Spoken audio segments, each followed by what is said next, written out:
Alright guys, welcome back to Celeste Strawberry Jam. Last time we did a couple levels of the main line of Drifting Deep, and now we're in a little berry room that requires us to fast bubble a lot.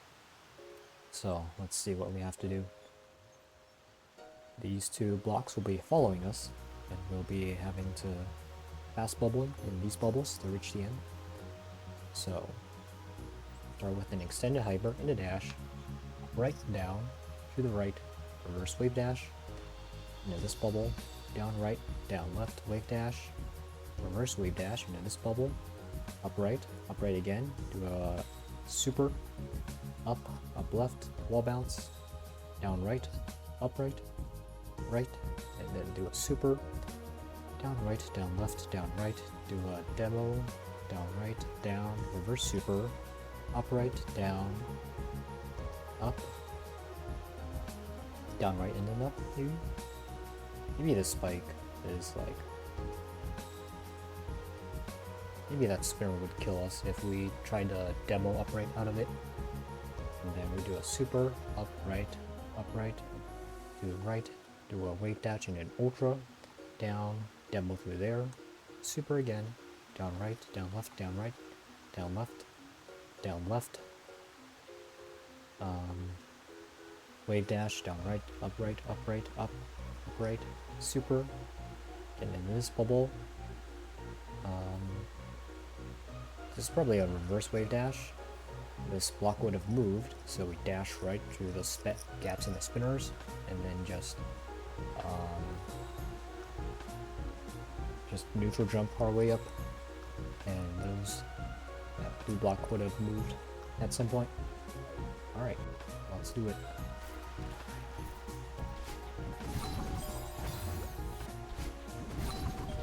So, I don't remember what I talked about last time.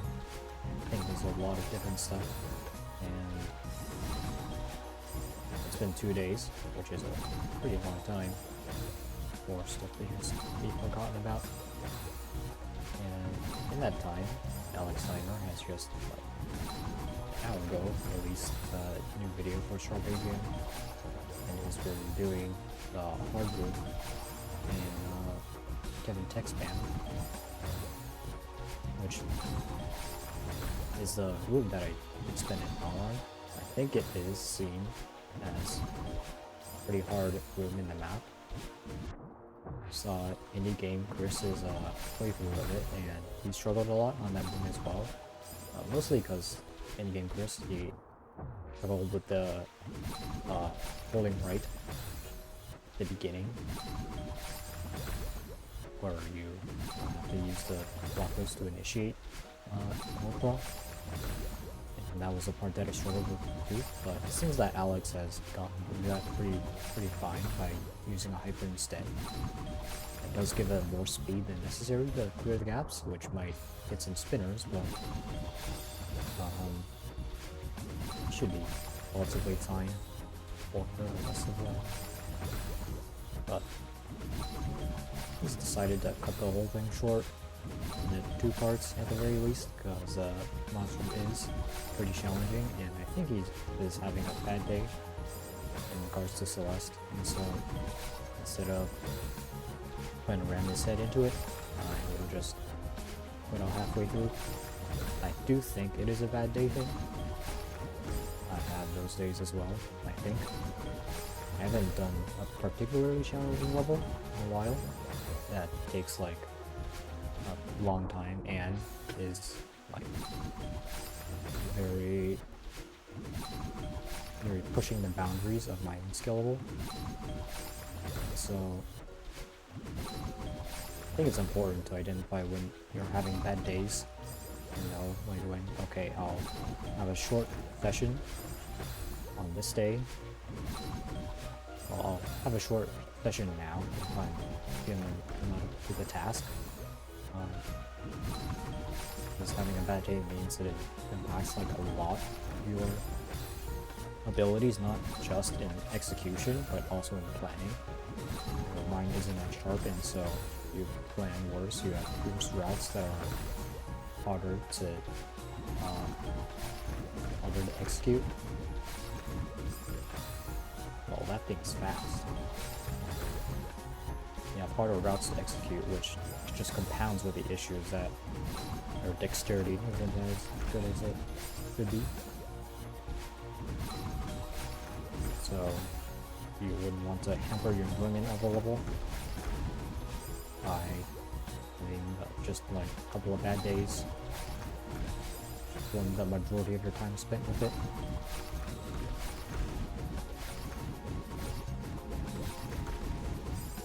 And in general, I think,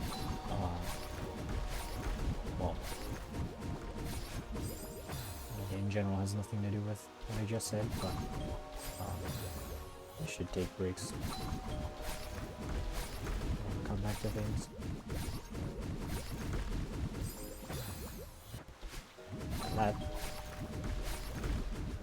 That's what is still pretty hard. Maybe I should redo and expand and see how it feels.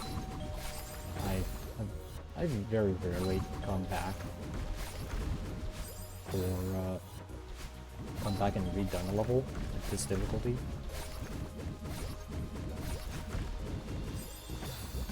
That has to be a demo hyper. Not a demo hyper, just a demo.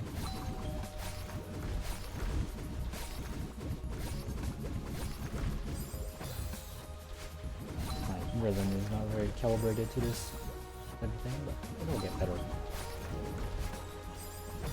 I got in the mood of playing Celeste yesterday, but I didn't because I was distracted with other stuff. And while another day of drifting deep does sound nice, I also like to let my voice and my ideas rest for a bit. Instead, I took the time to work on another game project. I might have some clips of that thing. Or you can, when you have very low control over a project, it's very nice. Then it creates some cool visuals. And I know how everything works. Because the thing that happened when I started using Unity was that there was just so much stuff I could do that I wasn't sure where to start. And while I could like look up a tutorial, I just wasn't interested. And you can skip that if you're practicing. Just give me the blue touch switch. I think I'll have the blue touch switch. It's a more authentic experience. And I'm already not using save states. Just to not make it easier on myself. I don't mind having experience be more difficult than it needs to be. I watched a video by another Celeste map maker who talked about like how readable stuff is in Celeste maps. I think that's particularly relevant when I'm talking about Alex, because his main struggle with Strawberry Jam so far, I think he'd say it's from the levels not being clear. Well, I say it's because of the levels not being clear and what he has to do. And since the levels have so much free ability on what you can do, the alternate solutions, which are harder than the others, always gets found. And while they are possible, at times it's less enjoyment. It's harder than the intended solution. And so, as Alex comes into the Grandmaster levels, I had hoped that since these are harder, that they would imply to have more control on what's possible to you. but it seems like instead of having the freedom restrained in the solutions, it's just all the solutions in general gets harder, and so the jank just gets more and more jankier, more difficult, and I can gradually outpace someone's ability to do something. In the flip side, cliff side, you saw that Alex didn't really do any unintended solutions other than like in 2 places, I think. The one that I remember most is like wall bounce in the main area instead of doing just regular dream jump. I'm not sure I can name any others. However, maybe the first time he met the cyclist side and do the dream piper bunny hop. And in lava layer, there was 1 or 2 places where he did the unintended method, and those stand out distinctly as places where they cause the most troubles. It's the one room with the goalkeeper at the end. But in regards to the rest of the map, which he parsed correctly, I think he got more enjoyment out of it.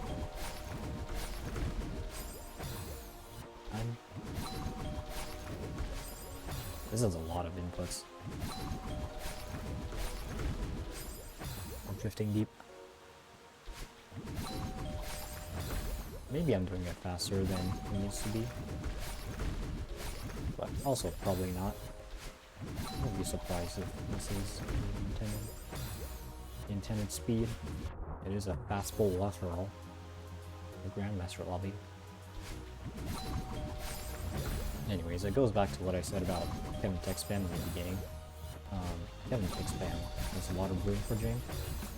I'm kind of surprised that Kabab allowed this much lenience with Goltras not being strictly required. That you can just not do them and just be tight enough on the Kevin bunny hop and just get through most of the rooms without learning the lesson that is Goltra. Personally, I think the way I would have done it is that I would have made it so that the first Goltra would be tightest, while all subsequent Goltras would just be like variation on it to execute, but more lenient. Once you know that a Goltra is required, then you can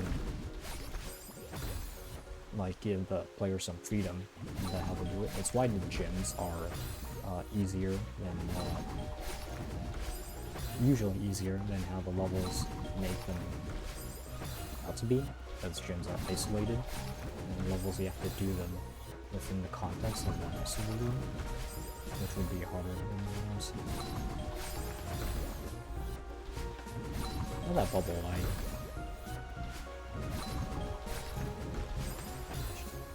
Should be holding down, but I didn't have to transition to a reverse, and so that's kind of difficult to perform. I wouldn't be surprised if this room takes me a very long time. Especially when I'm going to do it in this format, where I have to talk over it.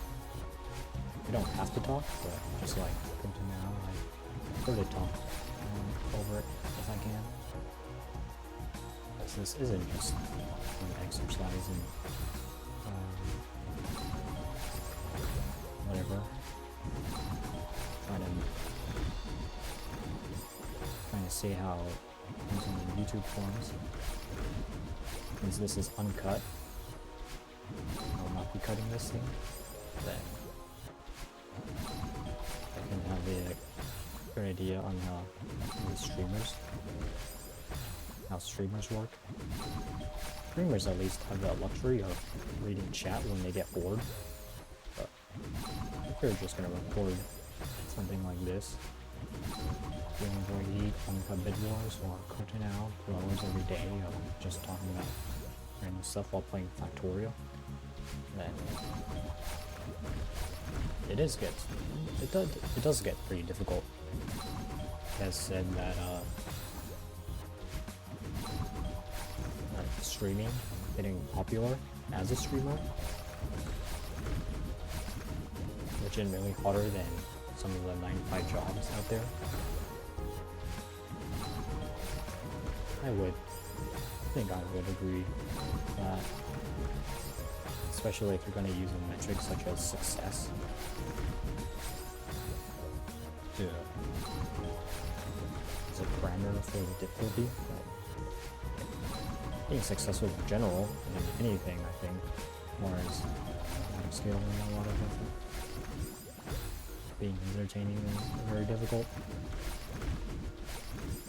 Although in the modern world, as we continue in this information age, you can probably argue differently that being entertaining doesn't require too much. More so, it requires luck. You can substitute that luck with a lot of skill. You just need to know. You just need to be very teachable, very charitable. Those things do require a lot of skill. Dashing up right, up left, and then pressing dash again, and then it should be in my direction instead of focusing on that. Reverses were always one of my weaknesses. Even stemming back to chromatic complex. In the Solar Express, I think, right? Reverses were also a bane of my existence. Alongside core hypers. I'm gonna get those things to work consistently, even insert multiple trips to the gym. But yeah. What was I? Yeah. Fractured iridescence. I think fractured iridescence has less room for jank. More importantly, in a lot of the places of fractured iridescence, the only moving parts are either the things on tracks, traffic light zippers, or the touch switches, or I guess the things that fall down, buttons that fall down. Touch switches are generally pretty simple in fractured iridescence, they just move out of the way. But in falling platforms, just going into a hole where you're supposed to. Either they act as an obstacle, or they just get out of the way and you have to move before you do. I think Alex will generally like that a little better, because it has less room for possible solutions. And it becomes more about your execution and your routing. So it means there's less room to mess up routing. Although I could be wrong, there could be some, like, I jump on corners of tiles next to spikes, or 5 spikes in a row to skip moving that zipper platform. I think the room is obvious enough by itself. It's very linear. And I guess Kevin Texman would be linear as well, but it's much harder to read because there's just so much going on. And of course, there's also the benefit that there's focus in Kevin Texman, fractured iridescence. Chain overs are a lot more obvious, probably to a expert player than the Grandmaster for the first time. So, should be much easier to parse. I haven't played Belly of the Beast. I haven't even watched Belly of the Beast. Technically I have, but not in like a significant portion. And so, can't comment on all that.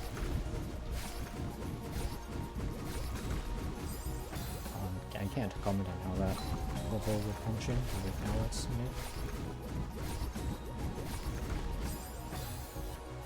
So I don't know about that. Super Luminary. I watched Super Luminary, but it was a long time ago, so I'm also not too sure about that as well. Super Luminary introduces like a lot of tech by itself using the Super Dash, and so I think that's a 50-50 on whether or not Alex would enjoy it. I wouldn't really be sure. Lego Madness B-side, we saw how that went pretty well. So well that the rest of GM is up in consideration. But now Kevin Texpan is performing so poorly that going in the opposite direction. All because Ultras were not enforced by Kabab. Sometimes, especially Grandmaster afterwards, I think making some moves, some specific moves, tighter would be better. I don't know how lenient Bob's Bob Gorfas are in Kevin Texpan with doing everything the intended way. Like, I don't know if you can do the Goltra and still fail to get to the end of the room in time. Surely you can squeak out like a couple extra tiles, like 10 or so. That should be handily enough to be handled if you actually did the Goltra, but not with not doing it. After all, a Goltra's like 1.2 times speed boost. That's extremely significant. So I should really create try my hand at routing Celeste maps, creating my own Celeste map. Alex said we should go into the level editor for the game.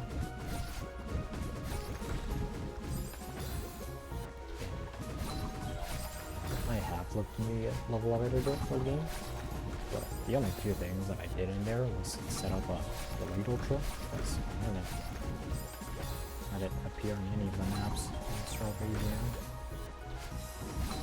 I've only heard of it and tech wikis, so I wanted to try it out for myself, and yeah, it is extremely difficult. Still haven't managed to do a reverse corner boost. I think it's just kind of hard to realize that we've done that reverse corner boost in general, so never mind doing a neutral one. I'm still not like GM plus one. I can handle it in the can do GM levels territory, but especially not anything beyond that. Game knowledge is not equal to everyone else's. I'm more of a game knowledge guy than anything else. Whenever I play video games, I always value the knowledge of stuff.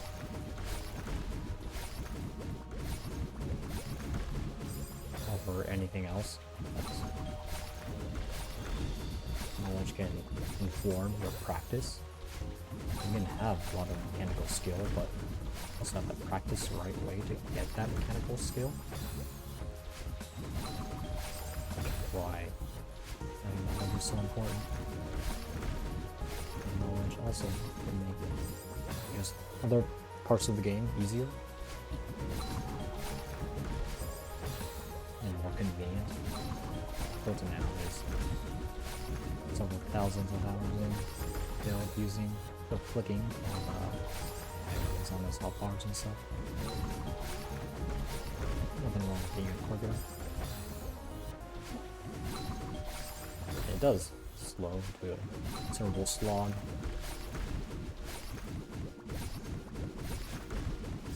I'd say doing Pyanodons, it's still acceptable. Pyanodons is a slog anyways. You need to make it go particularly fast. There are some places where it is frustrating to be slower, so I do my due diligence of informing on specific keybinds that I know, options that'll make the game faster in very small amounts. I had considered going ahead in GitHub, kind of code out the little switcher toward caravan system, so that you don't have to reprogram all of the destinations for the caravans every single time you want to make a new one. Something like a little edit button right beside the up down.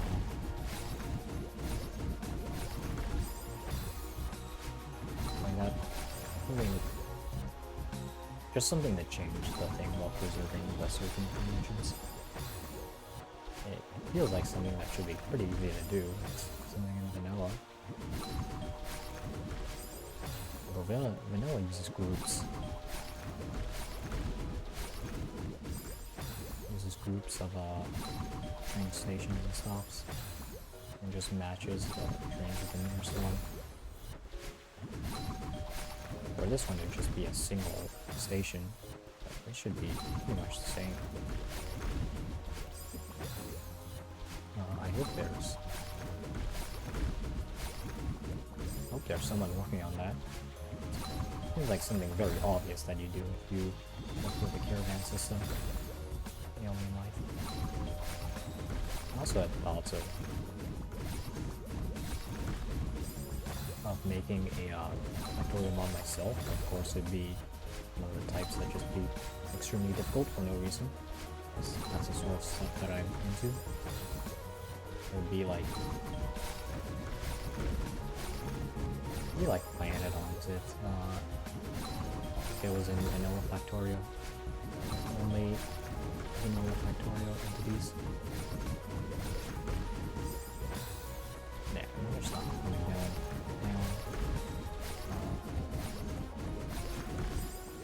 For long. I held down there. This is they were talking about. Oh yeah, and there's accessibility and readability. I want to make a Celeste mod. If I were to play a Celeste mod, I hope that it'd be readable and accessible. Not in the way that surreal maps are inaccessible, like Wednesdays. But if I were to make I'm just in that section. I'm kind of just tapping like dash jump, even though I'm just going through bubbles. I'm not holding down long enough. Holding down long enough.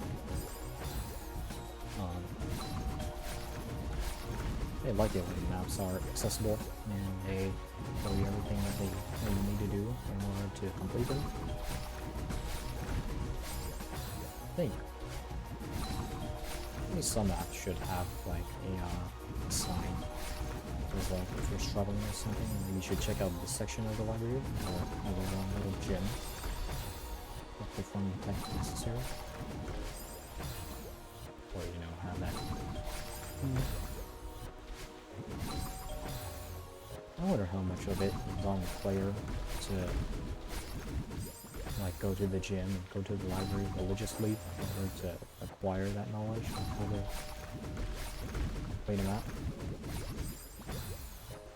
And sometimes the player just forgets that the tech exists. And I really don't know how much of a fault it is. How much of a fault it is for them. If they are to blame for not remembering that something exists. Oh, look, I did the demo dash. Nice. See what happens after there. Do a demo dash here, down right, down, and then reverse super. Alright. This looks like it could be just demoed through. It kind of forms like a little triangle, so Kind of confusing as to what order those triangles is formed. Almost seems like you can skip one of them.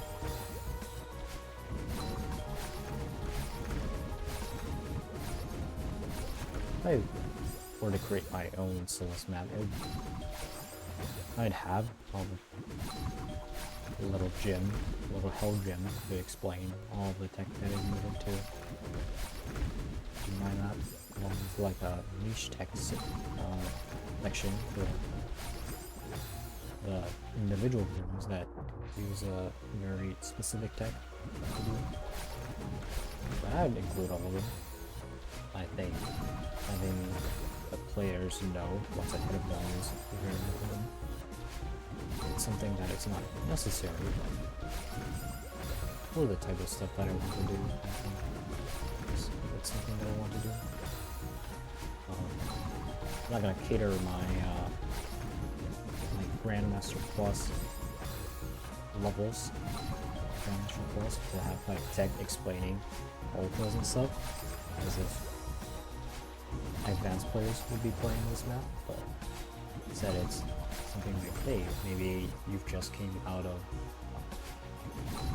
Region Grandmaster and you're looking to get into more difficult mods, then maybe I have the thing for you.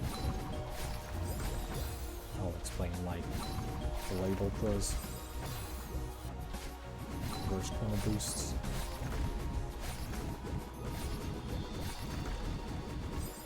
and maybe like notch climbs, maybe some. Yeah, I'm pressing jump in that section and it's kind of messing me up. But as you do these levels more and more, you kind of optimize yourself, optimize your inputs, and you unconsciously, subconsciously, like doing all the unnecessary inputs from doing.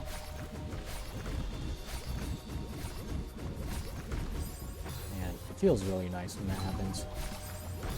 It's a process that's happening here. And I wonder if controller players have it too. Where you start doing a level, you have extraneous inputs, so you're just mashing buttons in some places.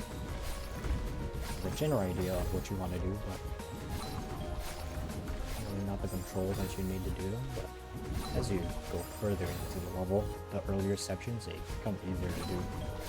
And Alex has alluded to this in his videos, every single one. And you can't really see the improvement. In fact, you probably see a decrease in decreasement. But as the player, the fingers get less strained. You don't have to hold down the buttons for as long. Yes, you'll die more, but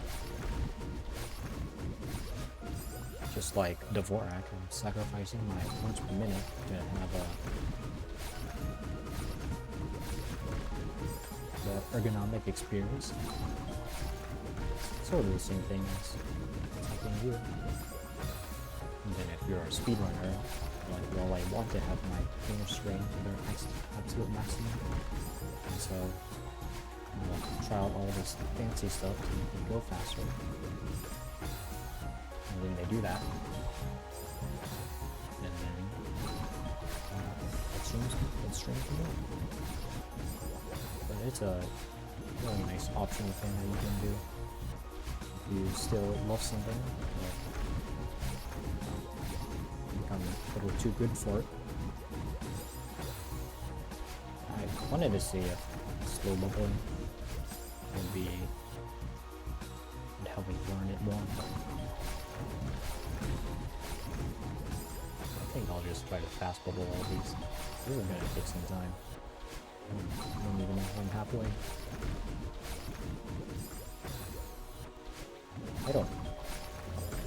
I kind of very forgetful of things. My short-term memory is not very good. But my muscle memory, however, is very good. I'm not going to be like doing like consistency is not the best, of course, but consistency can be overridden with mental consistency. If you just throw yourself at a problem for long enough, then eventually you'll either break through it or give up. And my point for giving up is, I'd say, a lot further than a lot of other people, but other people that I play with really have super short patiences, I found. Maybe I'm just an outlier.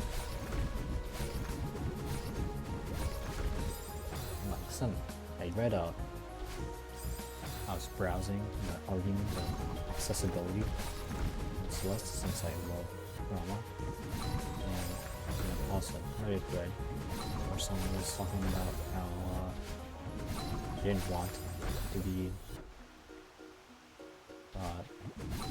they didn't want to be demotivated from dying the bosses dozens of times, and it's just kind of hilarious reading dozens of times in regards to dying.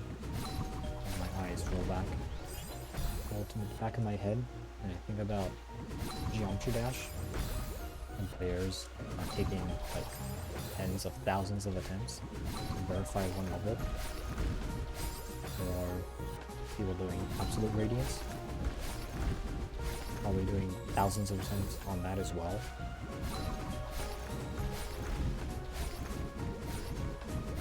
I know I beat Argo Somad Mutant on what once was the hardest difficulty, not no hit, but just completing it in Mutant mode or whatever. That took me 50 tries, and I thought it was like, it took me 2 days to do it. But also, 48 tries, 49 tries, 50 tries, or however many it was. It's like, every try was 4 minutes long, and that's like only 3 hours. You know, 3 hours is a long time to some people, especially if you don't have time for doing other stuff, like school or jobs. But 3 hours is really very difficult to counter.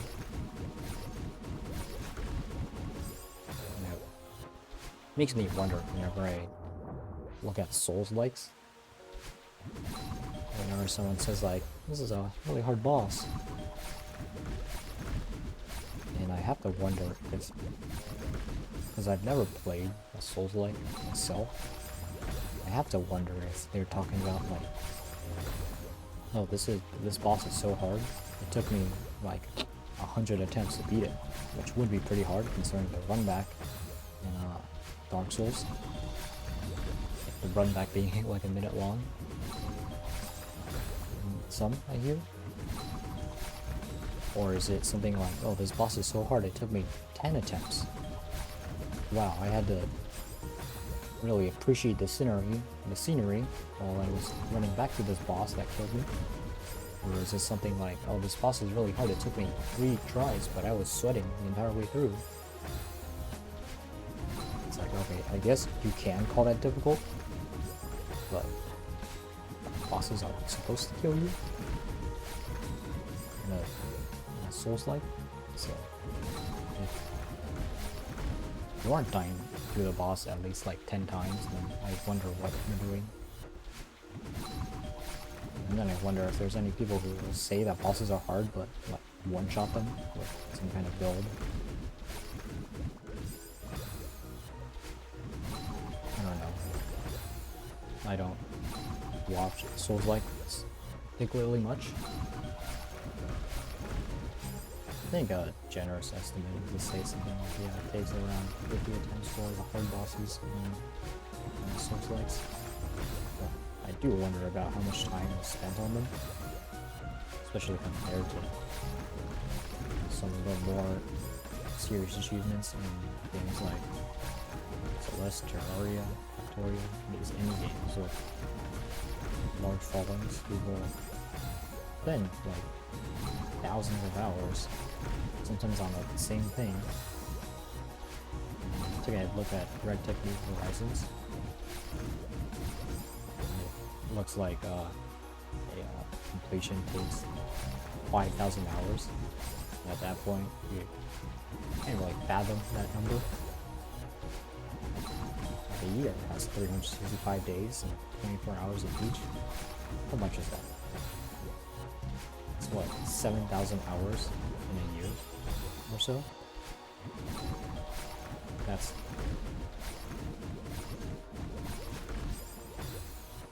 There was a debate going on earlier. By earlier, I mean recently, like a month ago, in some forum space. We argue about the definition of what a gamer is, which I think is a completely boring thing to argue about, to be honest. But if I were to give a definition, it would be like if you spend a certain amount of time in something that is a video game or just a game in general, you'd be a gamer. Like if you just like play Candy Crush for 5 hours and then never again, then I wouldn't really consider you a gamer. But if you like consistently log on to Candy Crush for an hour every day for like 4 months, then yeah, you're probably a gamer, at least in some regard. If you scroll TikTok or Reddit or Twitter for an extended period of time, and I feel like it would be pretty apt to call you chronically online, or at least very online. Gamer has a different connotation. I don't think people really like being called a gamer. It invokes bad memories of people not being very nice in the early days of being a gamer. So I want to escape that connotation. But I don't feel like being a gamer is a bad thing.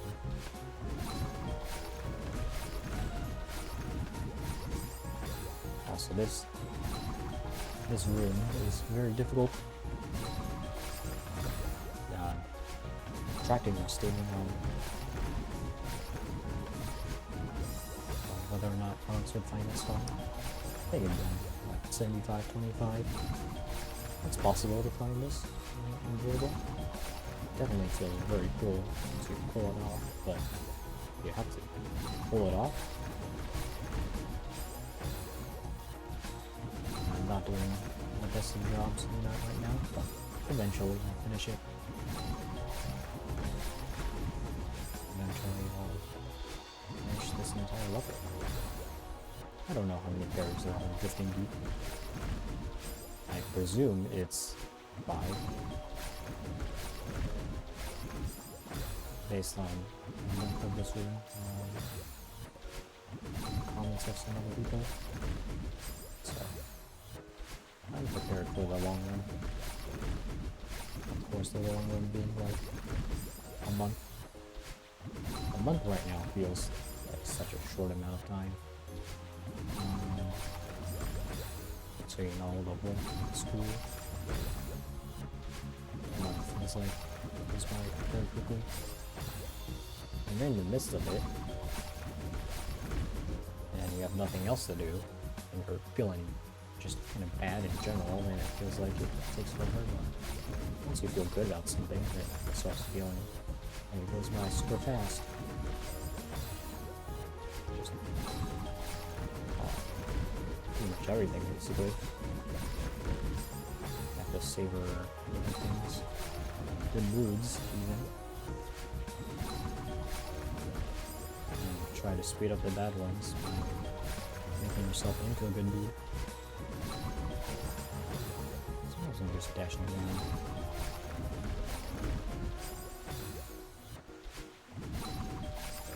I'm just grinding my head against this.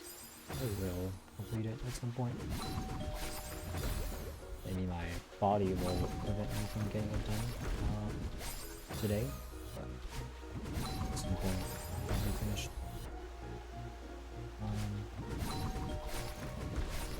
still want to play add-ons. Just massive, massive time sink. Massive time sink. I think it'll be pretty fun to do. Maybe I really should skip that blue touch switch to practice.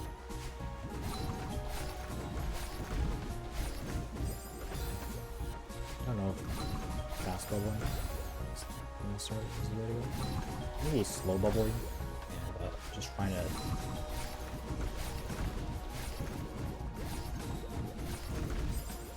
like know all the inputs ahead of hand. Get to the end without the blue bubble. Have the blue touch switch a couple of times and then start the run for real.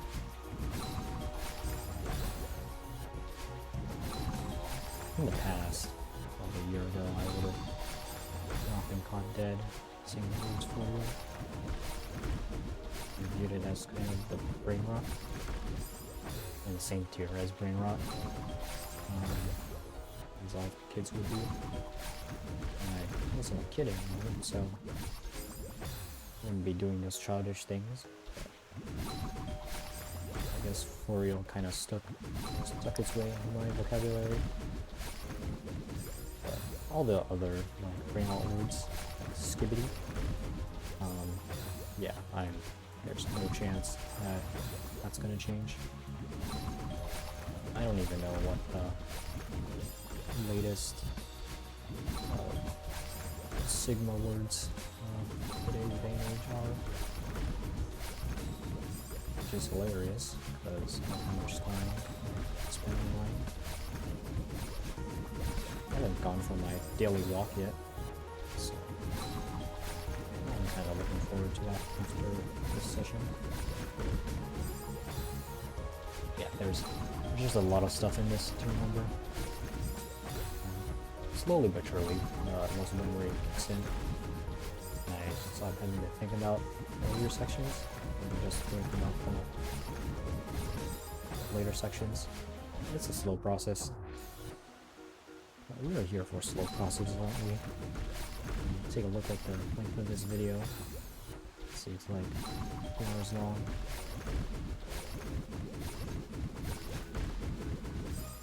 We're here for the long haul. That's kind of the theme of a lot of stuff that I want to create is that long haul. Because yes, you can just say like, oh, this person lived for thousands of years. They're practically immortal. But oh, they die on screen in the next 5 minutes. And at most, they're going to be accompanying you for 2 hours of your time. When they have lived through like 1,000, 5,000, 10,000 years. It's just relatively unfathomable for the regular person, that kind of time span.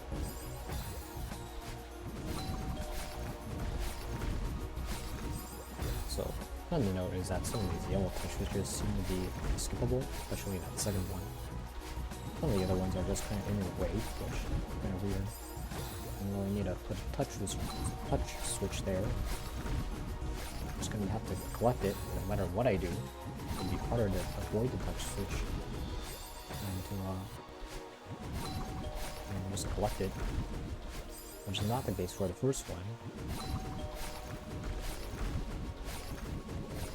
Reverse wave dash, still very difficult move.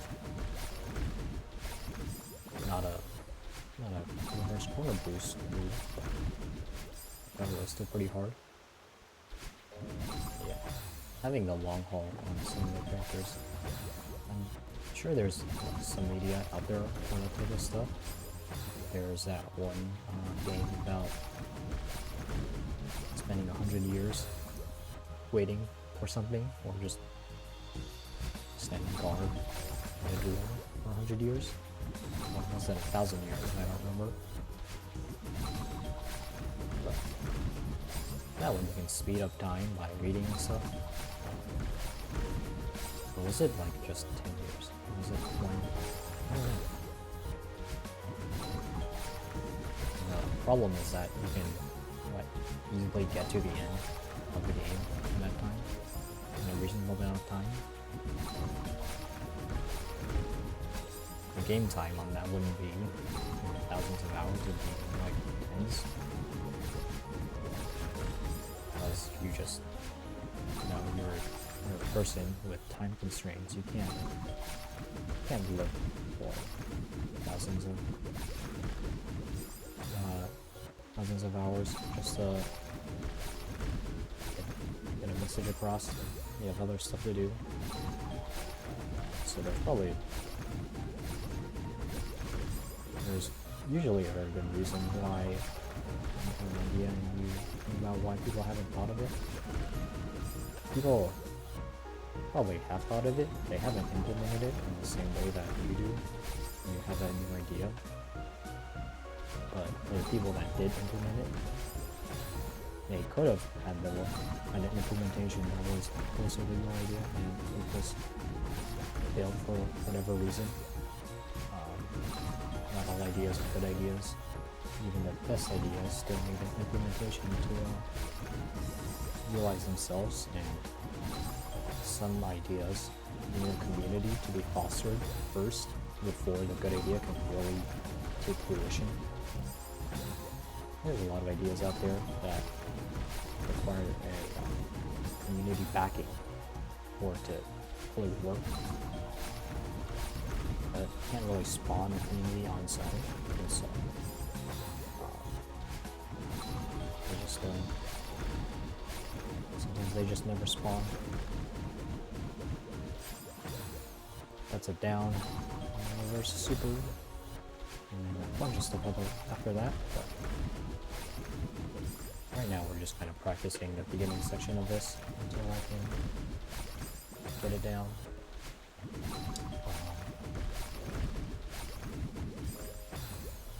I thought about maybe spawning idea was good. But better use of everyone's time usually suggests contribute to making ideas work before.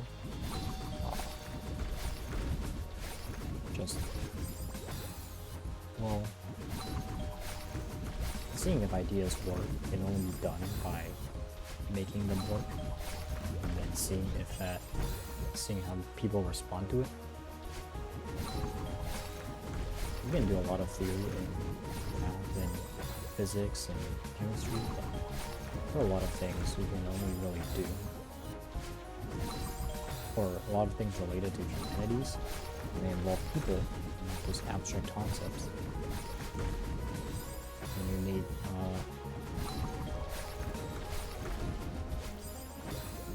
people to react to them. And you know how they react because everyone has a different conception of what a person is, what the average human is, and what their audience is like. And so, people who make things on the first try are very rare. There are people out there like that, but they have the research of their own from interacting with the stuff that they want to create.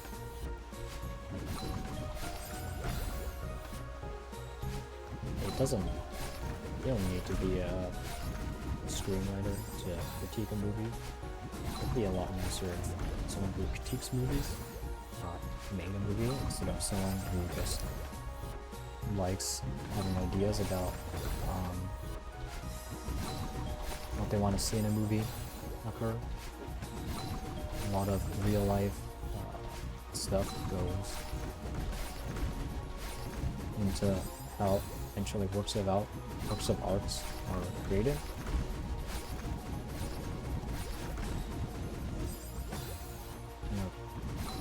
I don't know that that bubble through the spinner is actually a demo dash. Every single time I went through there, I'm not really fully in control of myself, so I don't know if I'm pressing the regular dash or the regular demo dash. I'm trying to use the demo dash for that, so probably just the crouch dash, but very confusing.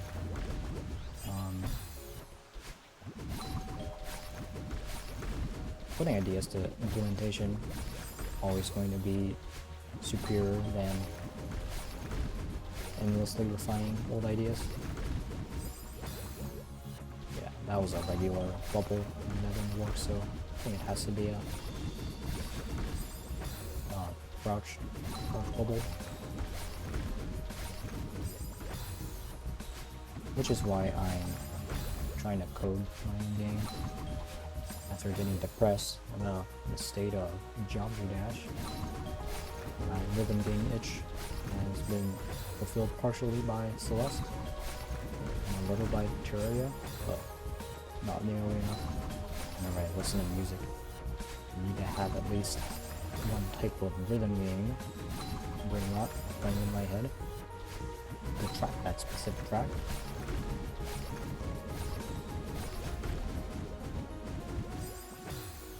Alright, that's technically a new record, I think. Making progress. Are we? Always making progress.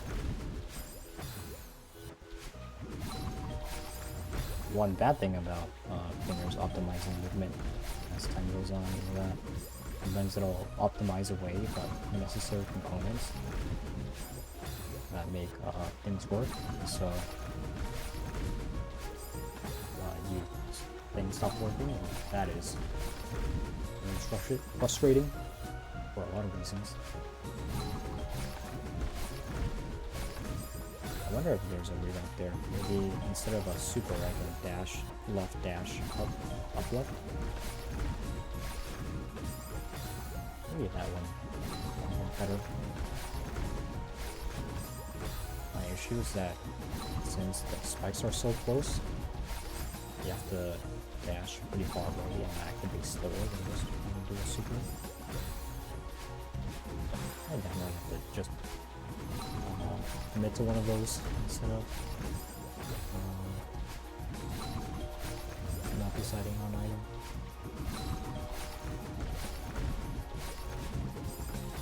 Right now, my left hand is the one that's taking the brunt of the work. There's just a lot of dashing going on. For some reason, pressing different directions on the arrows on the keyboard isn't as strenuous as it seemed like it would be. But even my index finger, one of the strongest fingers that I have, is getting tired of dashing around all the time. This might be a multiple day berry. We'll see about that. Maybe I'll level up tomorrow. Tomorrow's the day that class starts again from the weekend. Right now, I'm kind of ahead in my class. Coding and not new concepts, but what really what concepts really are there in computer science, right? I have to learn about quad trees, because the way I'm building this level, this demo right now is shaping up. It's starting to lag a little bit when you have 600 cursors, almost 300,000 tiles. Most tiles are pruned down to like around 4,000, but every frame I'm inputting something that is a 2D for loop across each of the cursors, and narrating across all of the tiles as well for an input. It's really lagging stuff out. Surprisingly, it's only when I change my cursor's position. Not sure why that would be the case. There's probably some optimizations that's going on. Even when you have debug mode on. But compiler's still working its little magic and optimizing some stuff. You can see that the value of some variables are not being evaluated in the order that I'm defining them and declaring them in. And so I set a breakpoint. Some of this stuff is really not really seeable, visible. Makes it a little bit harder to debug when that's the case. This seems.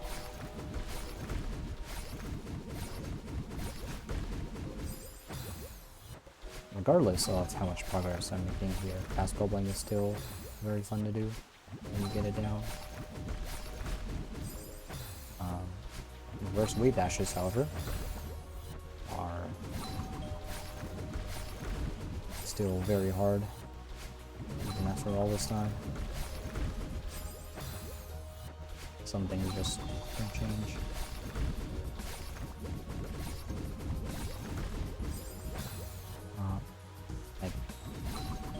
The rate that I'm going at, I'll have plenty of time for time at the end. I have to get there first. There's still some sections of bubbling in this room that require me to go back to the left. A substantial portion. Probably don't have as much time as I think. But we'll get there when we get there.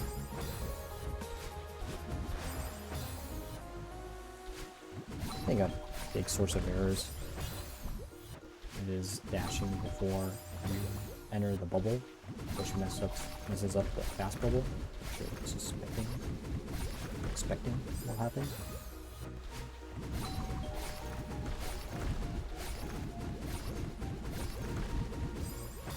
This is a type of shit I'm looking for. Listening to this music, I think there's like a 3. At least one of the time signatures is like a 3. I don't know if it's the top or the bottom, or the left or the right. Didn't really learn time signatures. The only time signature that I know is a 4-4. But after counting the beats, I have this OST open in my walks down that it has. One of them is a 3, which seems strange. A starfish very canonically have 5 ones, 5 appendages. Maybe it's like a 3-5 signature, but it doesn't sound like that. It sounds like 3-2 or 2-3 or whatever. So, I don't know. But I wanna, if I integrate a celeste model, it'd be, I think I would like to use the assets provided by the Strawberry Jam team, but I don't know if they'd allow me to do it. That's one of the big fears that I have when making these types of stuff is, you know, like, alright, I have a sort of, I have an idea of what I want to create, and it'll be based off of this other thing, but I don't know if the original creators of works want me to use them. I really don't have any major achievements to my name, so it's not very likely that I'll just be like, sure, just do whatever you want with it. I don't really care. But I hope for the generosity, especially some of the Mika magicians and the musicians, they'd allow me to use their tracks and mod files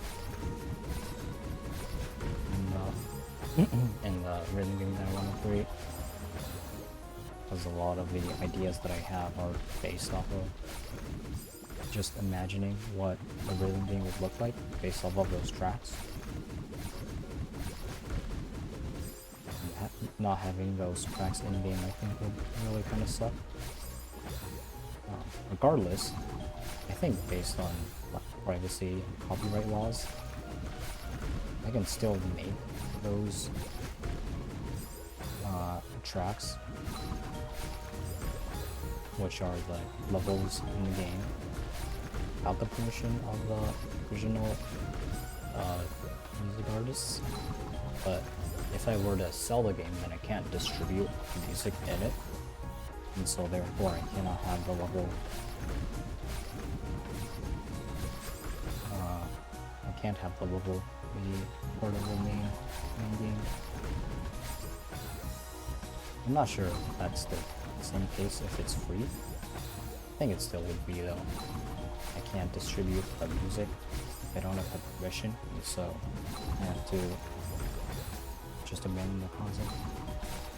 There's really not a lot of copyright-free work out there that I enjoy, but I still like respect copyright because I don't want to get sued, and so I don't want to get sued and I want to make money. It's a little bit of money. If it turns out to really not be that much money in the end, then I'll probably make it free. But if I'm living and I don't have to do a job, then I can make games better, which means that people enjoy tracks and stuff in my development on the game, then I'll be encouraged to keep on developing. That's my big problem with anti-copyright. But there's like two sides to the issue. There's the people who think that current copyright stuff is protecting large corporations too much, and that small people, small creators should have more rights to their own work. Which, like, at that point, why would you call yourself anti-copyright? You're technically anti-copyright law, but it's like the all cops are bad movement, ACAB, taking the worst slogan as possible for your organization, to the point where I'm seriously wondering if it's like someone against the corporation naming these things. Like, imagine if we were an environmentalist and your slogan was like, we need to destroy oil factories. It's like, as part of your protest, you start assaulting gas station employees. People will just not be interested in supporting you if that's the thing that you're going to do. The thing with like copyright, it's a lot more tame. They're probably not going to be like performing any acts of violence to random people if you're going to be talking about the subject like copyright. The other group of copyright people is the people who are like everything should just be public domain, which is, I think they think that if everything is public domain, then they can just create whatever fan work that they want. But I question, obviously, not having copyright would be very bad for the majority of people. Well, as the consumer wants as much stuff to be free as possible. But anti-copyright people who make those sorts of stuff, I don't think they're considering like what process a creator goes through to build and maintain a work. It is surely a lot more appealing to create something if you're going to be rewarded for it in some way, and money is the greatest incentive, so copyright would be very nice to them. Those people just sound like consumers to me, who have dug into what capitalism promises them, which is that they can exchange their money for goods and services. And as part of their duties as a consumer in that sort of economy, one of their jobs is to push the corporations to make stuff as free as possible. It kind of extends to fan works. So people will obviously want to make their own fan works. When that stuff infringes on IP. It can definitely feel very unfair that you're not allowed to write about Darth Vader or something in your Disney fanfic. But at some point, every single law that benefits people equally is going to be abused by large corporations to do stuff that you didn't intend to.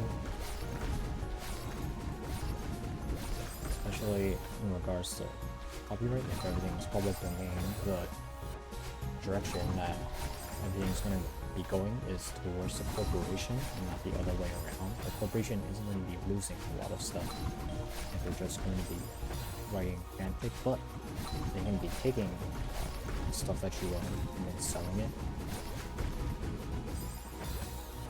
which I wouldn't say robs you of your stuff. You know, people's position on piracy, which I again have pretty strong, pretty bad quote-unquote opinions on. But in general, it's going to be the corporations that are going to win if you loosen copyright laws, not the other way around. Or the people who are making free stuff and are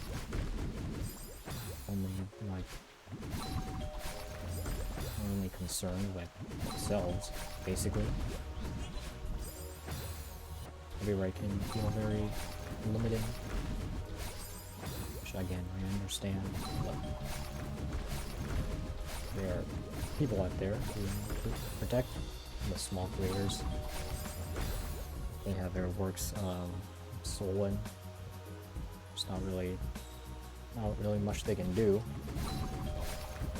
I think public outcry would be very minor. Public already doesn't really care about these sorts of things. Popular media consumers, it's usually just where stuff is most convenient to get from. That's why people are still subscribed to Disney Plus and stuff. Even though there's plenty of other stuff for free that you can get. You just don't want to go through the hassle of booting all the stuff that you want to watch. You want to have certainty. You're paying money for certainty in the media that you consume, so that you can have decrease your mental load when doing other stuff. People who are particularly online, especially if they're consuming fanbooks, probably have the time to go through all of the media they consume, engage in those fan works, write fan fiction for it, even publish their own stuff. And so, of course, it's them who can find out if a creator of something is bad or not. And the public will be like, wow, that's terrible. And be influenced relatively quickly.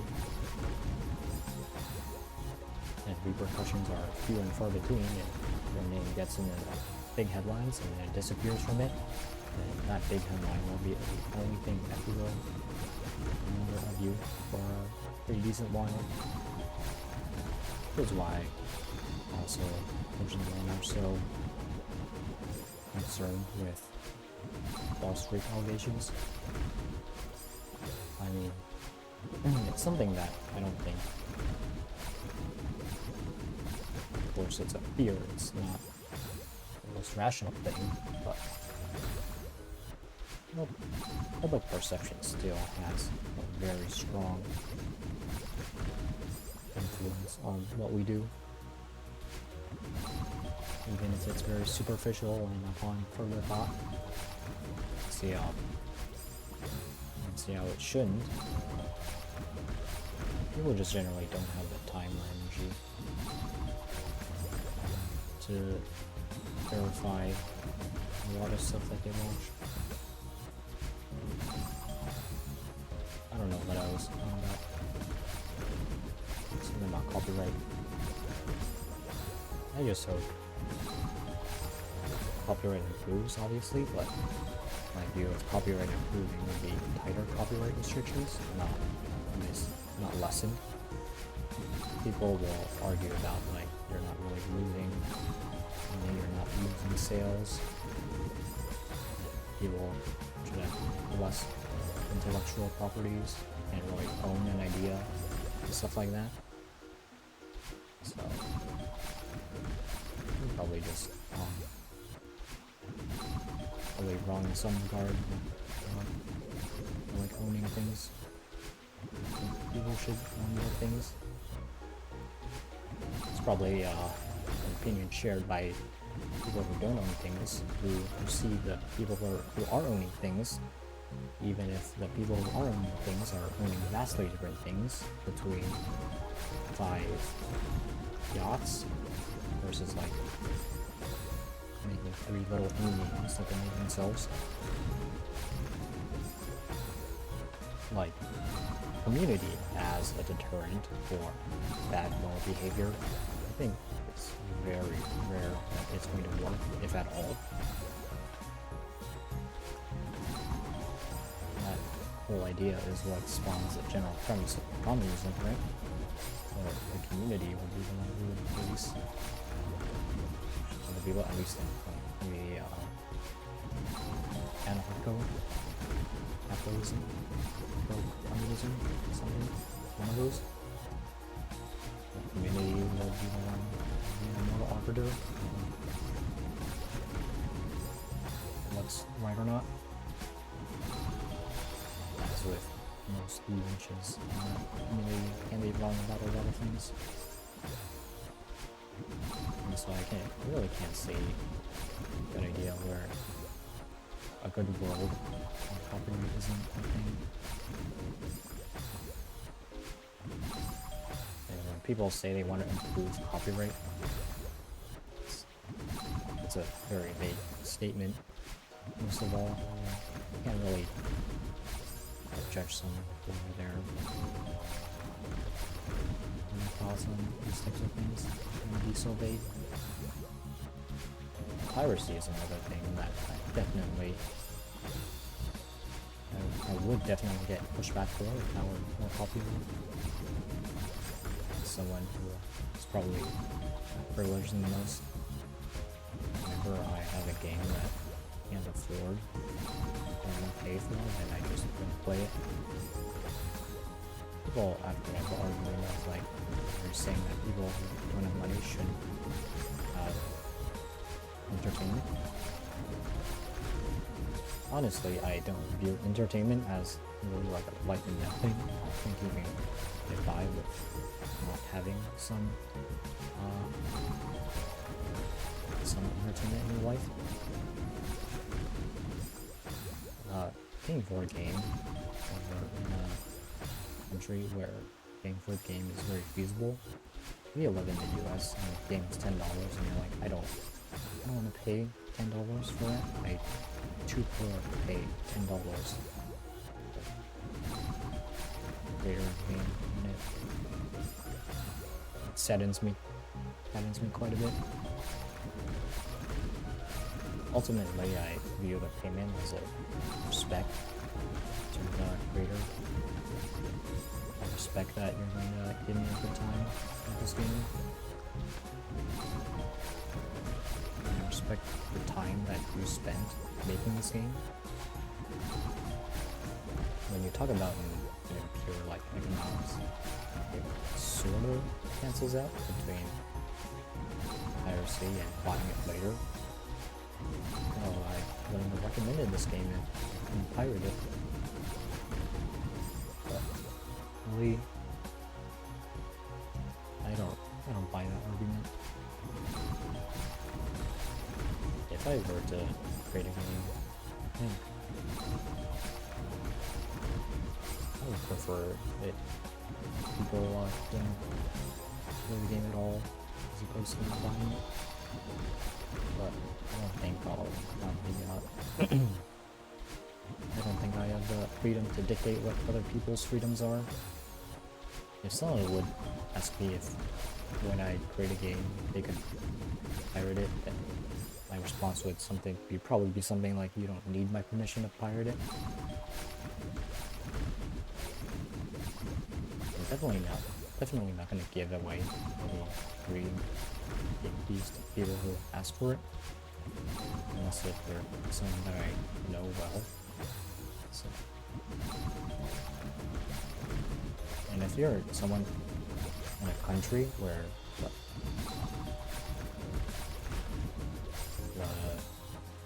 some dollar amounts, some currency transactions get fucked up or something, you have to pay like a month's worth of labor for a game, I can see how you would definitely want to pirate those.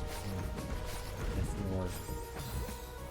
want to pirate Nintendo or a very large corporation, I guess I can allow you to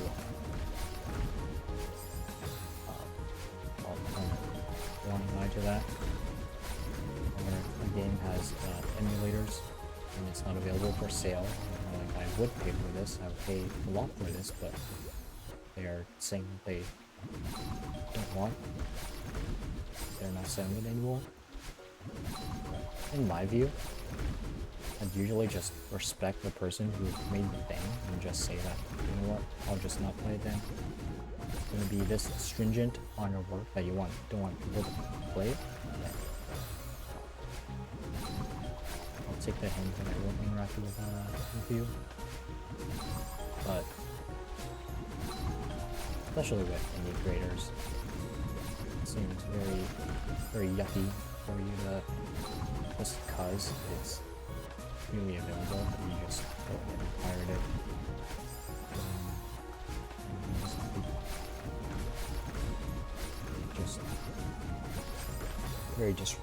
They're very disrespectful in my view.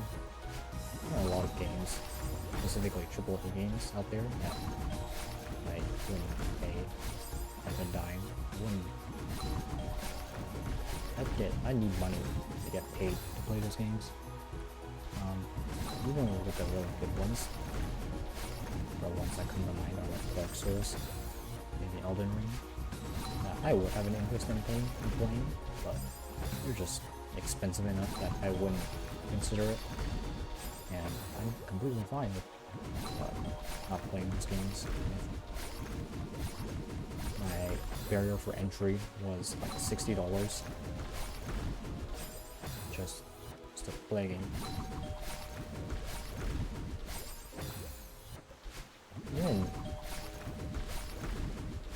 Even with like $60, that's what, 4 hours of minimum wage? That was something that's easily achievable. Maybe if you're a kid and your mother doesn't allow you to use your credit card or something, that's like $5. It's just like maybe be a little bit impatient. Should really be dashing downwards there.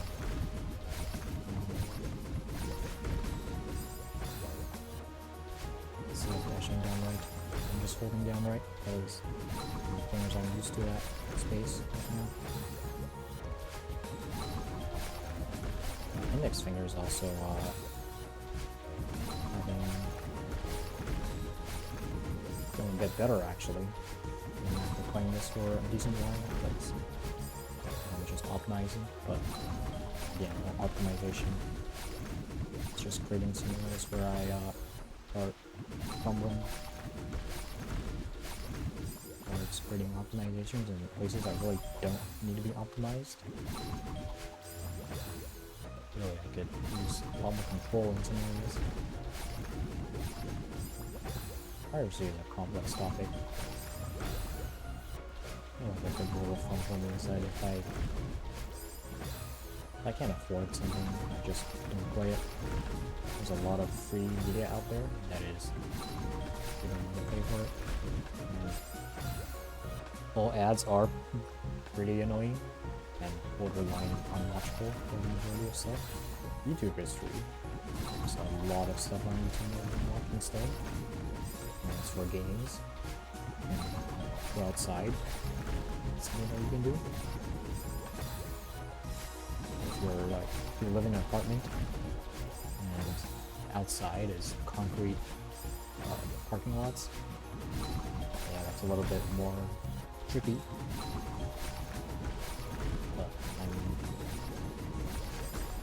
still, Wikipedia, there's a lot of different websites you can go to get entertainment for free. I just don't view.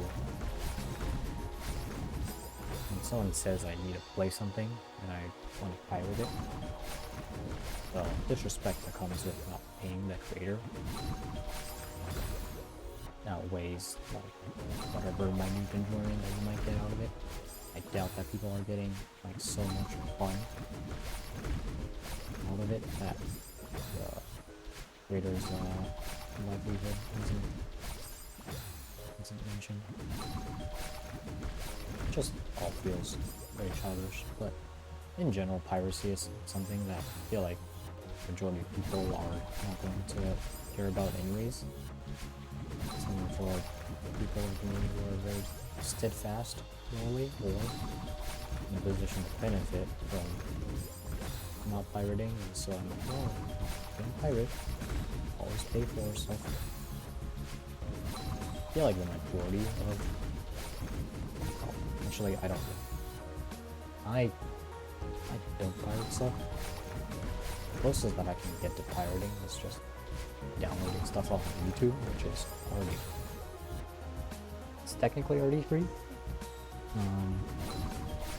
Some aspects of it definitely are tricky. I try to support creators when I can, but when they put stuff on YouTube, it's just very complicated. I guess if I were more morally whole, and I'd ask for permission every single time I want to listen to something, soundtrack. And that's the logical end of not pirating things. How much worship you want to give these creators before you can do the due honor of playing their work or listening to the music that they created, the video that they uploaded. But just pirating stuff is a moral gray ground that I'm on one side of the fence about, and where other people are usually on the other side of the fence. If I secured my livelihood, have enough money left over to live my life comfortably, and I would still make games, and at that point I'd probably make them free. I'd maybe even make the previous some of my games free as well, to allow for more people to play them. And still, some games have like a price for a reason. I think Joseph Anderson talked about this in Steven's Sausage Roll video, where the price of Steven's Sausage Roll is what, $25 Canadian, around $20, $20 US. So you can't afford it and you still want to play it.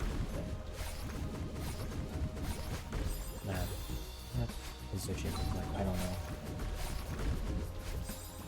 It is definitely very expensive for the game that it is. After playing it, I'd say it's worth it in the end. But it's still. I wonder. There are a few puzzle games out there. I know Jelly No Puzzle, Nano Puzzle. I didn't play Jelly No Puzzle because I watched a video of it beforehand. Well, no. I watched a portion of it beforehand. And I completed the rest of the levels before continuing with the rest of the playlist. Video is of course from Alex Steiner. Completed the game in 10 episodes. What he didn't play was Nano Puzzle. Nano Puzzle was made by the same QRO Star, I think is what the name is. A free puzzle game, 50 or so levels. That puzzle was more clever than Jelly No Puzzle. Yes, just due to its length. It started to drag on a little. I think due to the difficulty of the game,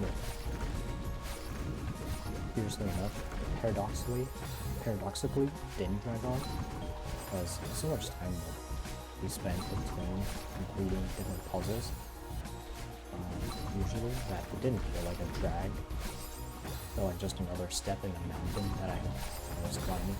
I had a good idea of how long it was going to be. I didn't know the direct number of puzzles. It was, once you get to 30 or so and it keeps on going, then you can be like, oh yeah, I'm here for a very long time. I don't have hours tracked for that game, but I know it's a very long time. Every level, well, there's a couple of outliers that took significantly less time than the others. But in general, most of them took over an hour. And there was, in particular, a couple of puzzles that took me like multiple days of thinking, drawing things out on paint in order to complete them. And even still, those were puzzles that had alternate solutions. So, I really don't know if I'd consider it good game design. Not because I'm in doubt, but because I just don't have enough experience to tell you with those types of puzzles. In the puzzles, there was very little in terms of progression. You have the flower petals, and then you have gray blocks, and that's about it. There's really not much else that can be changed between them, but puzzles did get harder over time. By the end view, you kind of plateau at around the same point as the game does. So there's a pretty constant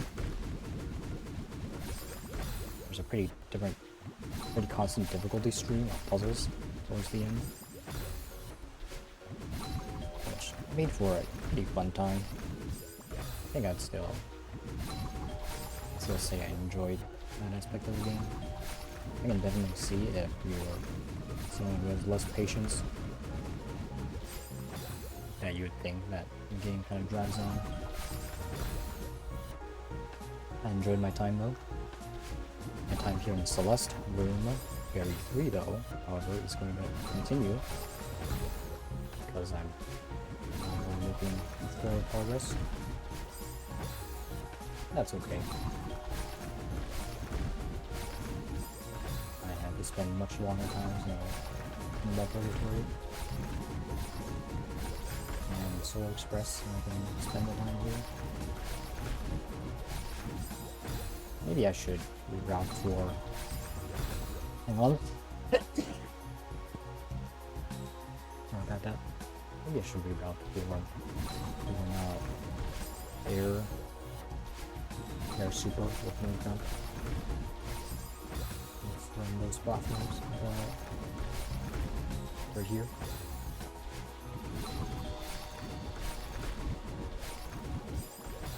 One of my main problems is hitting the side of that and jumping to a wall, doing a wall jump instead of doing, so I'm doing a super. Doing a super is faster though, I think it feels like that way because a super doesn't have any freeze frames, but dash does. Freeze frames will freeze the block that's moving towards my position, so it always work out to the same speed regardless. Really, the only difference between them is how easy they are to perform.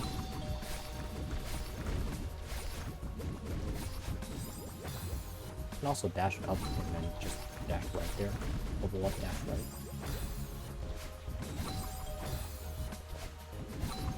Maybe that's a good idea, maybe it's not.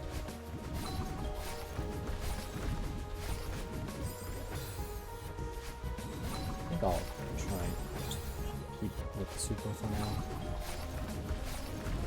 That's another thing that always doesn't do a lot, is reroute things. Rerouting stuff around, reapplying user solutions. It really only does it if either something like completely doesn't work, or if it takes a really long, it starts taking a really long time on the game. And so you kind of zone out and you start looking for other optimizations.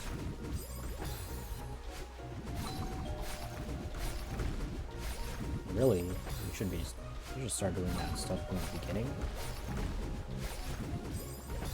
Especially if they have a very low success rate.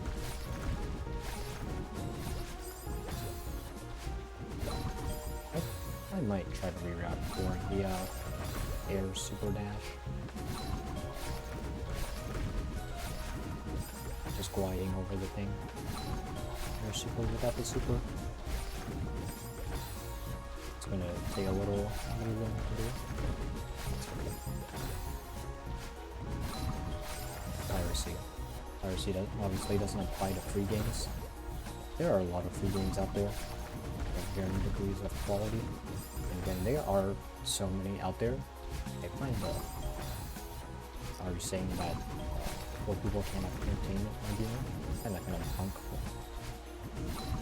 Like, yes, you should have entertainment, but there's also just a ton of free entertainment out there as well. And so, not being fine with having the free entertainment is kind of wrong. I've had a lot of time to enjoy free games as well as paid games. And so when someone is like, oh, I wanted to pirate Terraria, for instance, and it's kind of like, alright. The person is probably just very young, but yeah. I don't think it's going to be something that's going to be going away. I'm just going to be blowing at clouds if or when I ever make it big in the game by myself, and I have to accept that some people are going to pirate it. In those circumstances, I think the best response would just either be silent about the issue of piracy, or just be like, alright, here's how to do it in a very neutral tone. I think I'm only able to give like a neutral tone in those sorts of circumstances. I can't give my approval on something that is like is not very morally good.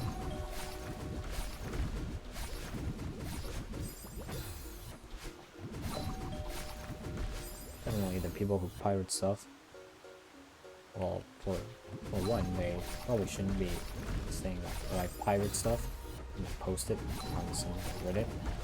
I feel like that's just a disaster waiting to happen. But I don't think pirating stuff is something to be bragging about.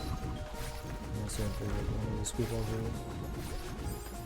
hates having to pay for anything in general. Yes, everyone deserves a living wage, but not everyone deserves everything. There are gonna be special foods for some people. And it's okay if I'm not in them. It's okay if you're not in them.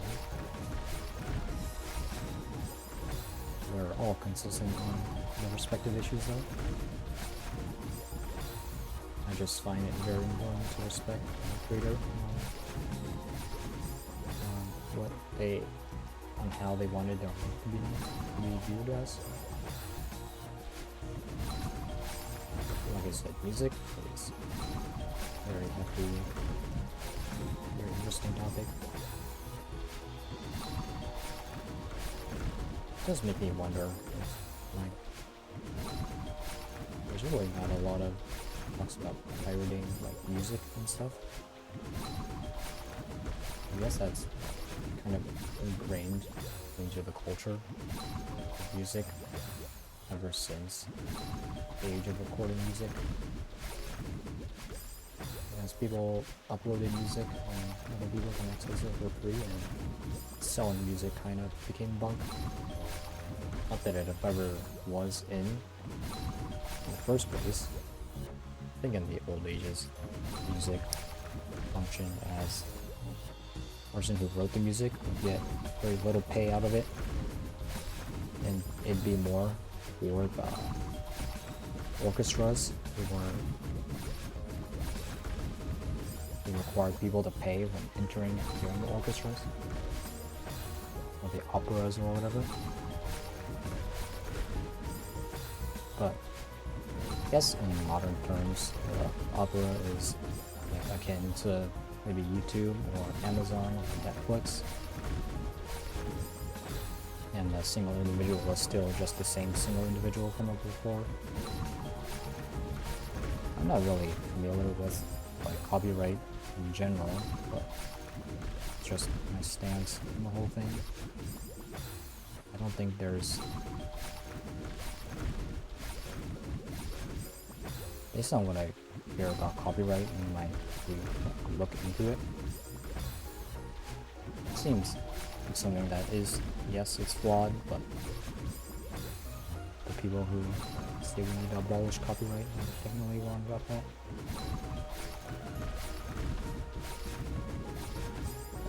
Most of my time is spent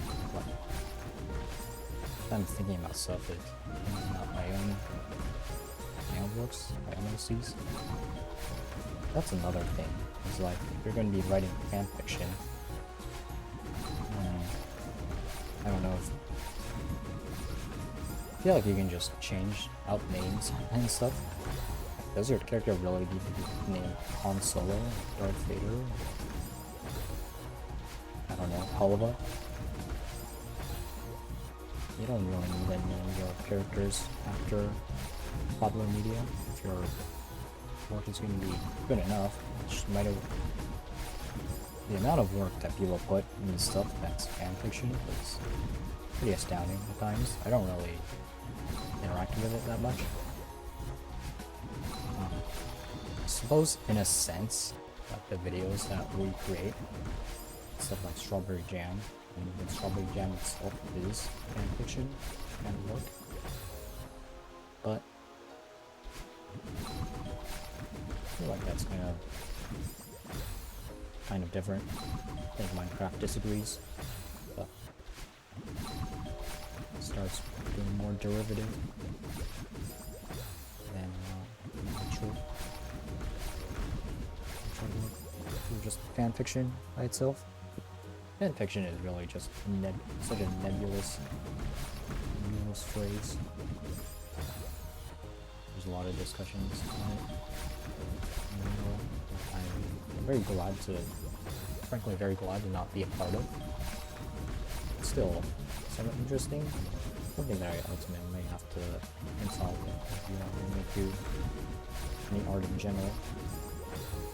Is how the relationship with stuff that other people do in regards to a piece of art is important. Yeah, super there. I think I'm doing a decent decent job of rerouting or to dash instead of a jump.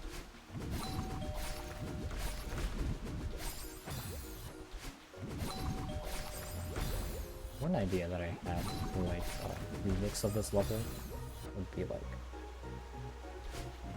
having a time the dashes and the jumps, like Shatter Song, the music, but with this level it'd be a lot faster,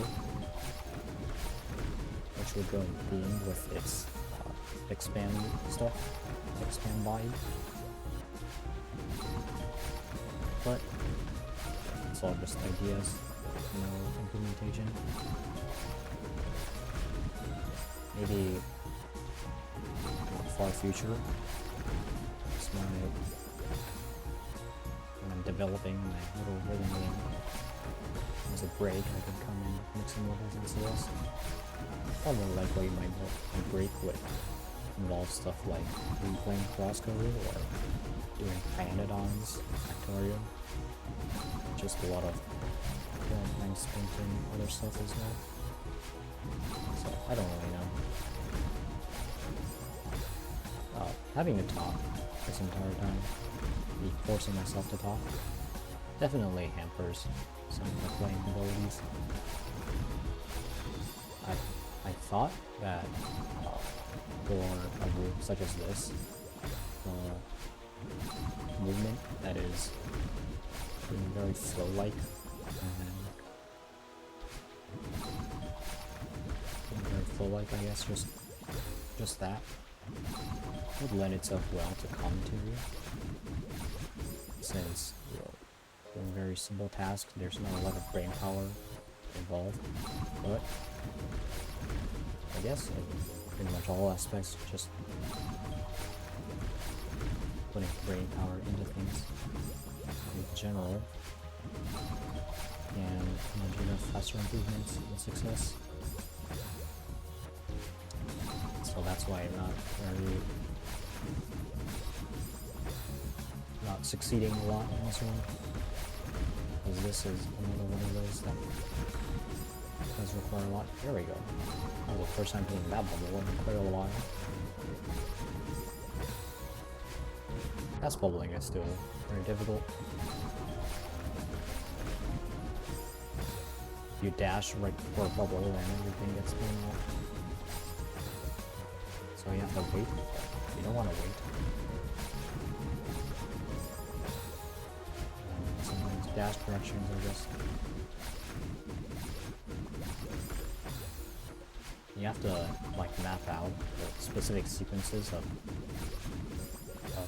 pressing each direction and then executing it.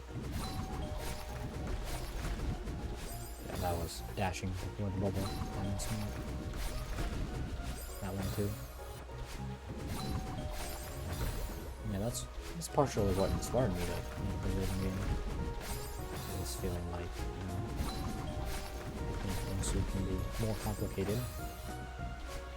And I think Osumania is a little bit too simple. So if we combine the two, then we already multiply the complexity like fivefold. I feel like the multitasking in our brains sometimes is only like, it's like a cubed scale. O of n cubed.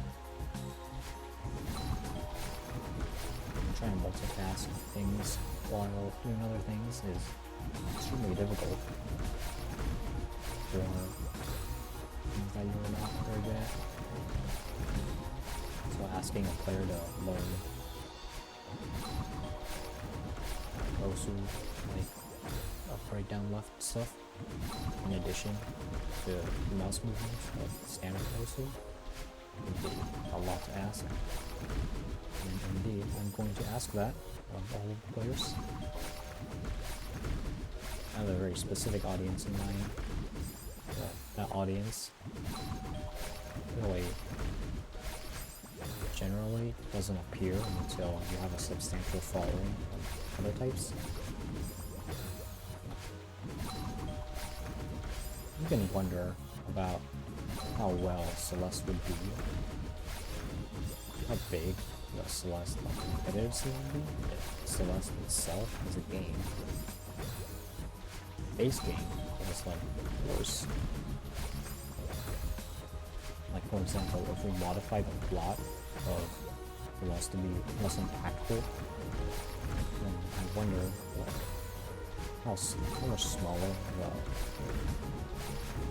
the modding scene would be. So I suspect it's not a directly linear relationship. I wonder in what direction that relationship is, or if it even is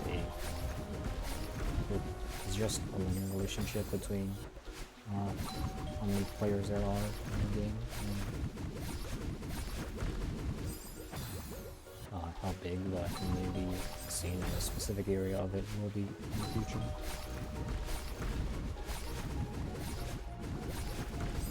Like Celeste type controls being a very enjoyable platformer. And Celeste was still enjoyable as a platformer, but had like a worse plot and a worse story. And I wonder if they would get Strawberry Jam. Like, most people would quit Celeste before them and not even play it in the first place. Surely there'd be people in the community, but how much I do not know. Because I don't think people who are like making Strawberry Jam are like, super connected with the story. Maybe they are, but the impression that I get from playing some of these levels is that they're pretty wholly disconnected from the themes that the main game had. I feel like fan work in a sense. Like if you prefer the main canon work for something like, let's say, the Bible, how different would the resulting community be? You know? That's how I feel about Celeste. Like, for a lot of these levels, it's just Dandelion goes through, does tech in a level, then collects a heart, and there's not a whole lot of stuff that's in between. Even for something like the Solar Express, you play it, and when you think about the story and kind of what it means, it feels like Madeline is a completely different person between base game and this game. I don't think there have been really any mods at all that I've seen that capture the essence of the story of Celeste in a mod. But that's not likely that that's because I'm looking in the wrong spaces for a collab like Strawberry Jam. It's a collab, so generally you're gonna have people making smaller maps which don't have a chance to have that sort of progression that the base game does. I guess I can look at Monica's D-Sides, Final Goodbye. I've only really looked at it from a task perspective, and as a task it looks completely foreign.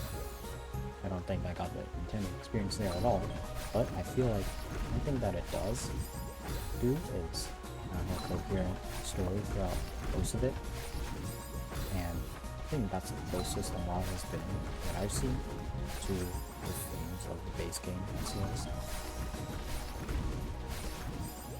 Whereas most of these other levels don't have themes at all, which is completely fine. One aspect of why I play Celeste is to have the mechanical difficulty of the game be presented, me having to conquer it. once again scratching that rhythm games. Rhythm games generally don't have stories by everything. Challenge Dash. I mean, there have been some pretty artful levels in Challenge Dash. There's that one about Alzheimer's, which I forgot the name of. Other than that, there really isn't much as well. I think there's a topic that we're going to talk about as well. But stories and fan created works generally are not as fleshed out unless if you're looking for explicitly fanfic. And even then, it's like wading through garbage to find gold. And you'd be better off just mining for it yourself at that point.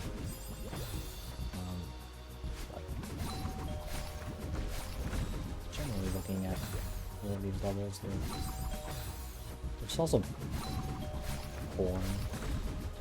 I also gave birth to a much different type of like community than I would have expected. I guess it sort of makes sense. I don't think they've had like really much of any community that has as much shitposting in memes as Celeste does. Even in Terraria, which has much more, like, in everything, basically. Even that one, I feel is more quote-unquote mature than Celeste. Level of memes that Celeste has,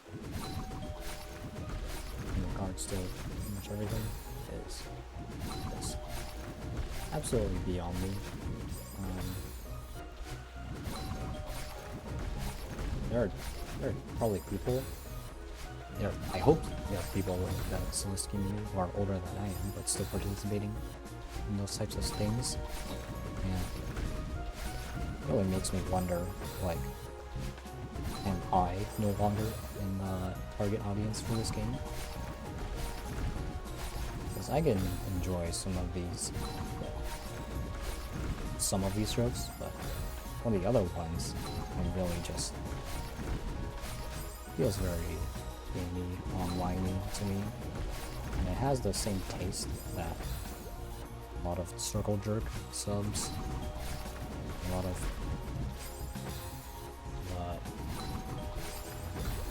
badder parts of the LGBT community in it. I think the whole thing just reeks of being online a lot. In Factorio, I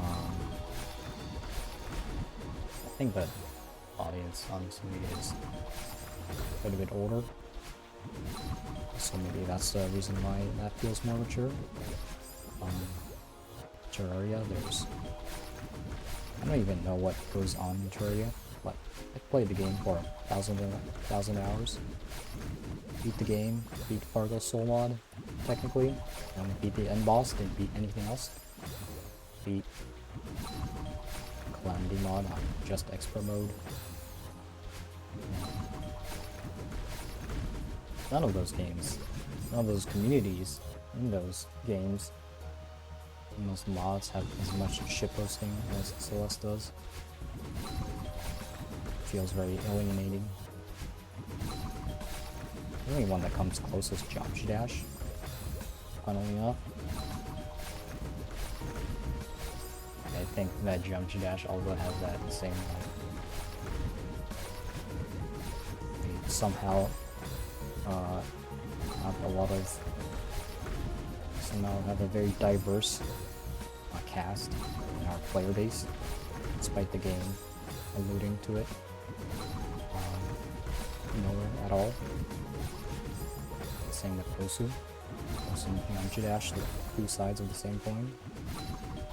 And I don't even know what goes on in Gohao. Don't ask me on that. I have no clue. Crosscode is gay. And then a lot of puzzle games. I feel like the puzzle games community also has shitposting. I don't know if it's because of the age or it's because of the specific player base that you need for puzzles to feel good.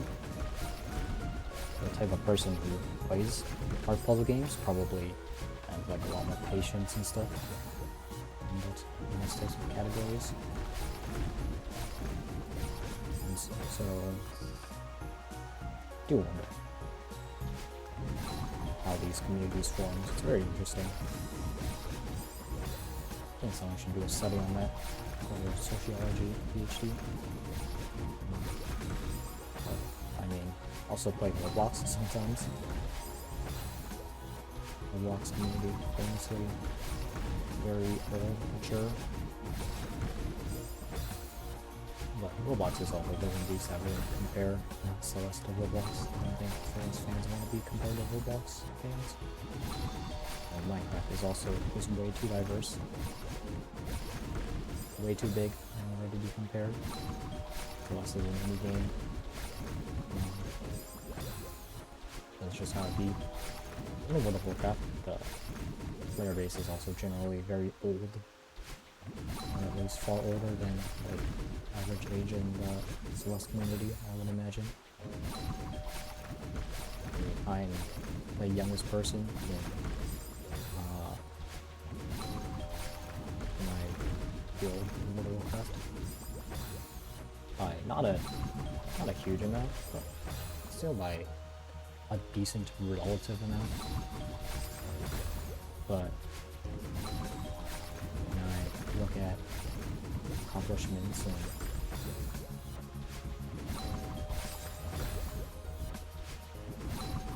Celeste, it feels like those people there are just barely older than I am, if older at all, even. And Pedrio,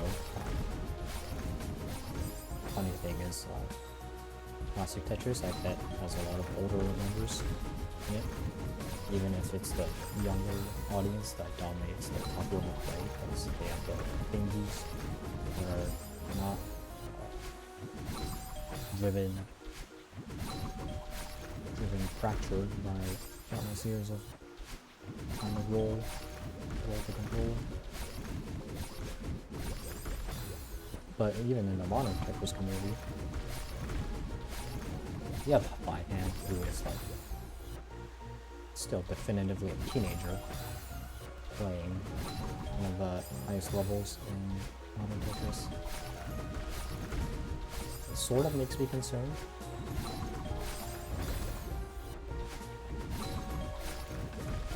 I watched a video of the Rubik's Cube competition, and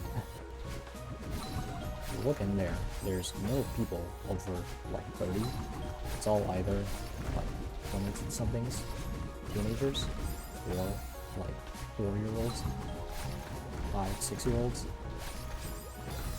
doing the fastest Rubik's Cube, playing in front of an audience, solving Rubik's Cube as fast as possible. And I have to wonder, like, is this good for them? Is this good for their development to be competing at such a high level already? I don't know how it is in chess. I know anarchy chess is like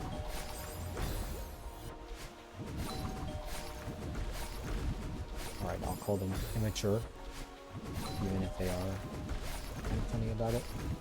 But chess generally has older player base as well. I know that chess had it's become trendy somehow because of the Queen's Gambit, probably a couple of years back during the COVID pandemic. But chess generally has this audience and older players. I guess the thing about chess is it's divided into over the board and online play. Online play obviously would have more people who are younger versus over the board play, which the old folks who have the time and ability to do so, not having to have their parents ride them to who didn't know what their chess tournament or something. And So even that small bit of convenience makes a big difference. And I assume that these older members are not having their brains rotted out from the likes of TikTok and having increased ADHD cases from watching too fast videos, playing in 10 seconds, trying to explain the entirety of the history of Rome in a couple sentences.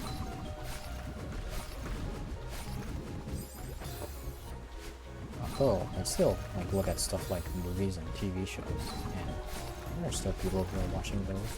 But I wonder if there's a different audience who's doing that. There's like pretty finely tuned groups of people. You can probably definitively group them with ADHD diagnosis, but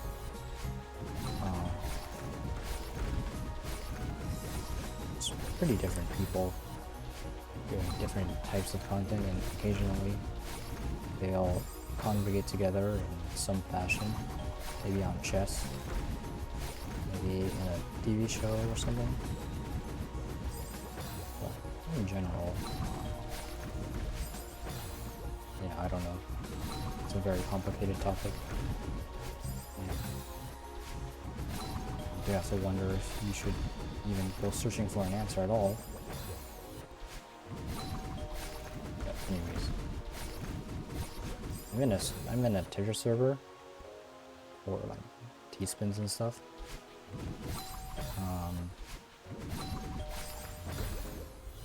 I'm in the Keen server specifically, and seeing all the T-spin submissions, T-spin setups, creative ways to utilize T-spins has been a breath of fresh air from the general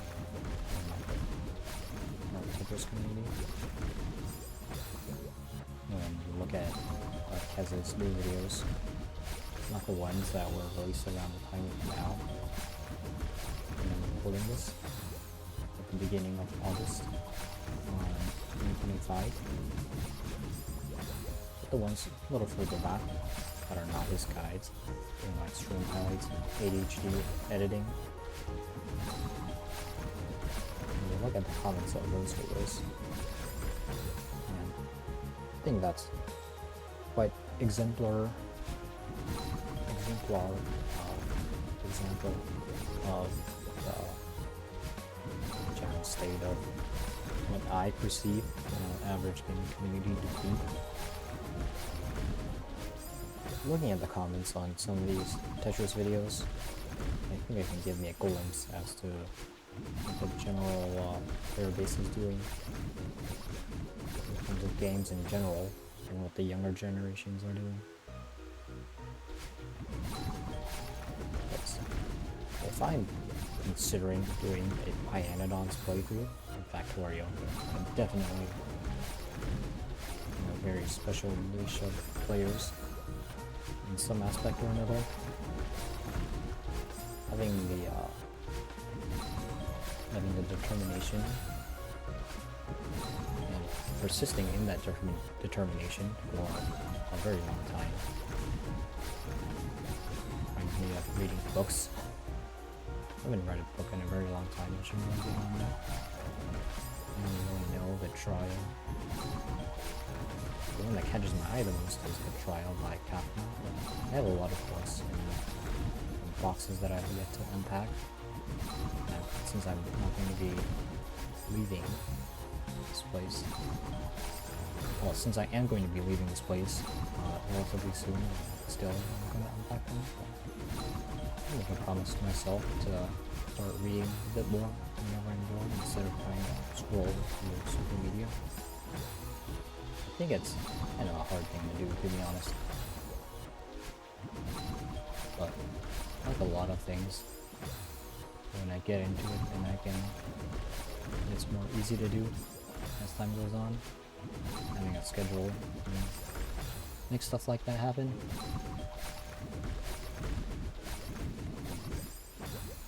If you have a schedule like that, close to now, and then Alex Steiner, then I can definitely see how you can persist for hundreds of episodes, even ones that are 2 hours long. Man, I'm still not getting a lot better at this room, am I?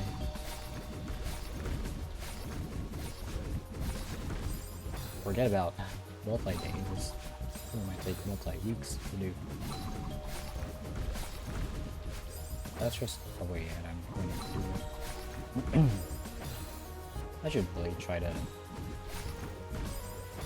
do this slowly and try to figure out the whole thing. Big practice run.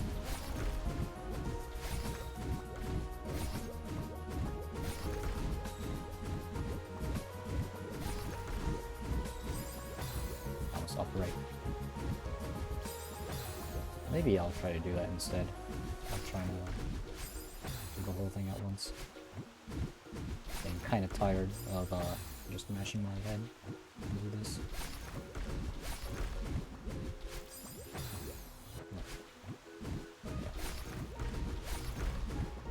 Having that sort of patience for longevity and stuff is a very important skill I have. Ramming your head against things that you don't like. The job market is in need of people like that. But even if you are willing to do that, the job market will still not be looking for the type of candidates.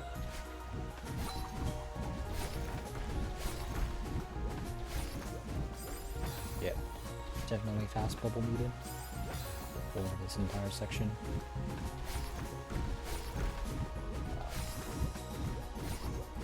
I'm definitely not cut out to do YouTube work. If I ever a YouTube channel, well, I do have a YouTube channel right now, and I am using it, but I'm probably not going to be making a lot of like edited content, heavily edited content.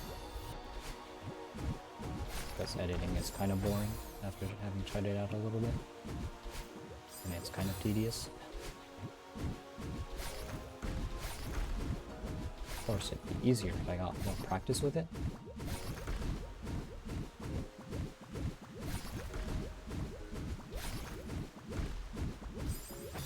It's upright. Interesting. So yeah, I wouldn't expect a lot for myself when it comes to channel stuff. I might post like again, if I ever make it big in the rhythm game side of things, then I might make a separate channel to post sneak peeks of levels that I work on. Because I have a lot of ideas for stuff that I want to do when it comes to that.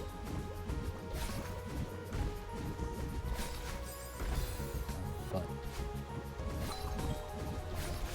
I think that I don't want to pollute this channel with that sort of stuff. That is a pipe dream anyways.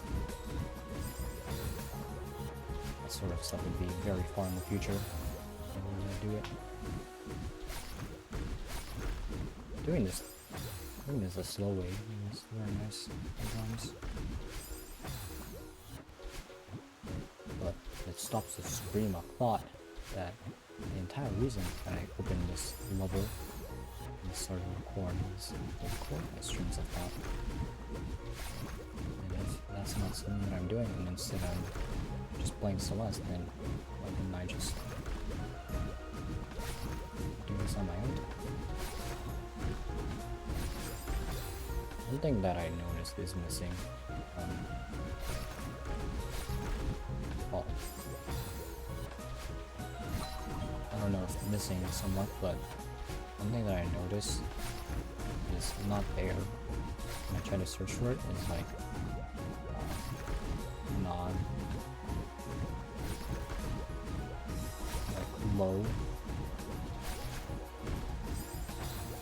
low edited strawberry jam playthroughs. in part because strawberry jam is, can't believe it is still kind of niche.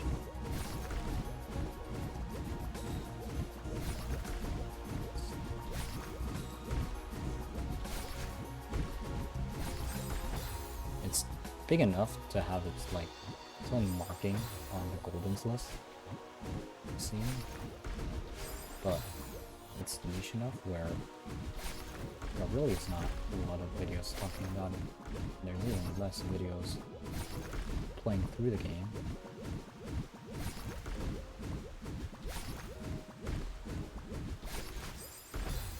And so, my favorite type of content is sorts of long form, 30+ minute videos, low editing, where we go through and almost do an uncut run of it, of the game, but maybe a couple of cuts over the most boring parts.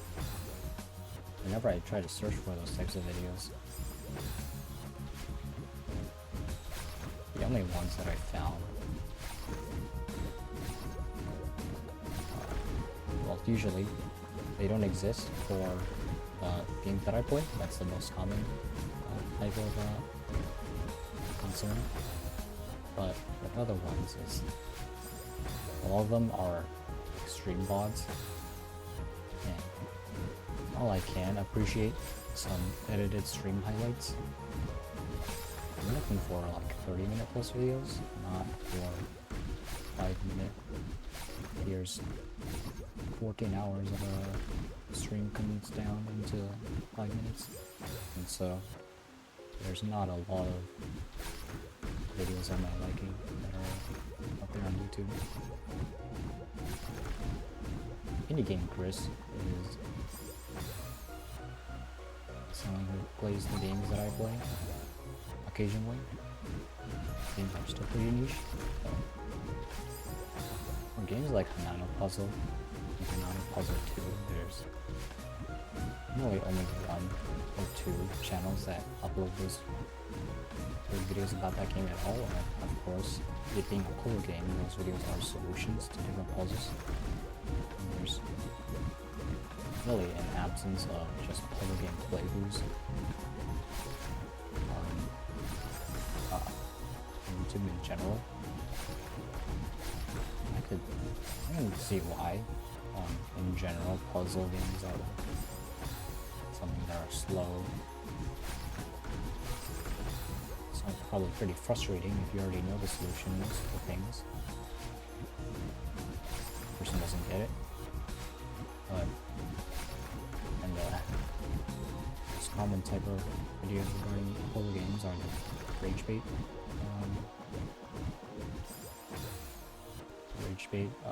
videos. We'll call advertisements, the ones with like the sliding gates and stuff. Those mobile game ads completely destroyed any perceptions of puzzle games as a sort of mainstream video game genre. Most people, they'd rather be tested on in their reactions and fine motor skills and using their brain. I feel like they'd like to use their brain for strategy, reading iframes or whatever, dodge frames, strategy. The loss of Aliens Rock. Well, I used to watch Aliens Rock when Aliens Rock edited his own videos, but once you find an editor, usually that editor gets kind of bored, and so they start releasing like ADHD type content with heavy editing. That's my problem with I spent 100 hours in X things. It's usually that you have to get, even for stuff that is like even stuff that's like an hour or 2 hours long, you still have to edit stuff down a lot to get it into a reasonable time frame. And I would much rather prefer if over like 50 hours of stuff gathered around a playlist instead of it being such a long time, instead of it being condensed so much. And probably that's just a symptom of a much larger issue of ADHD content in general.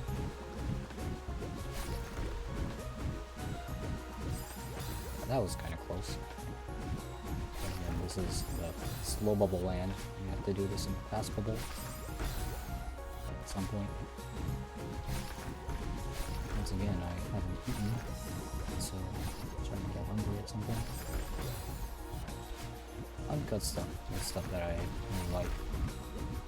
Gaming Boy 88 did is Uncut Bed Wars. I recently I'd be very interested in watching. Kotanao really does editing. And the edits, it's mostly stuff like AFK. Never actually edits out any gameplay. And editing out being AFK, that I can definitely understand. It's something that's missing from VODs. That's why I don't like stream VODs, is you just tune into a random position and you find out that the streamer is AFK for some reason.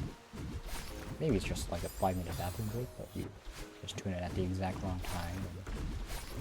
And I don't even want to sit there for 5 minutes just to go back. And so I end up just clicking off. So I don't really like watching streams later on. Streams don't fill the niche of long-form video playthroughs, I feel. Long plays. Although long plays are exactly what I'm looking for when it comes to these types of things, there really isn't a lot of it for the games that I enjoy. And part of it is also because I've been growing this to new channels in general.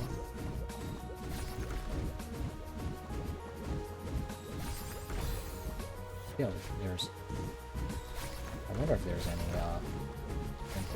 long plays of stuff like Minecraft nowadays.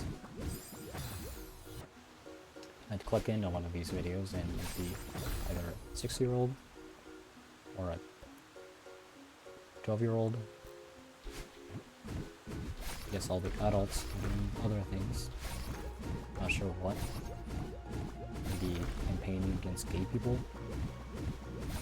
I'm not really sure. They're missing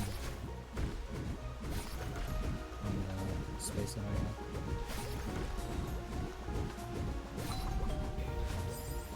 Oh yeah, that's a reverse wave dash. Straightforward bubble.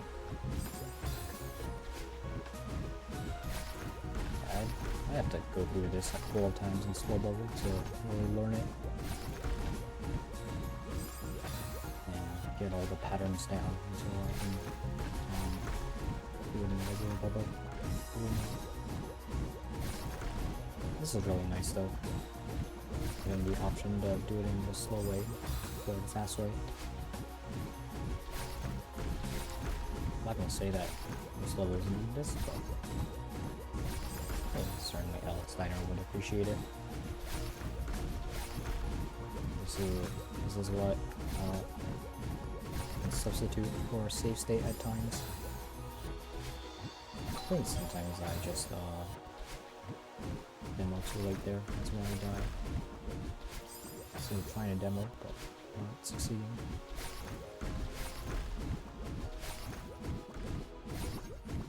In general, I do a little stuff too early.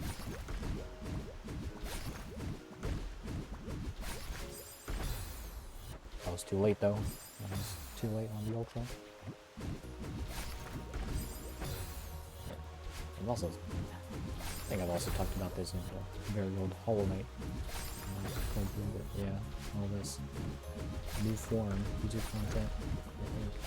I think YouTube should cater to my needs more. YouTube touts its algorithms, but its algorithm is not really finding a lot that piques my interest.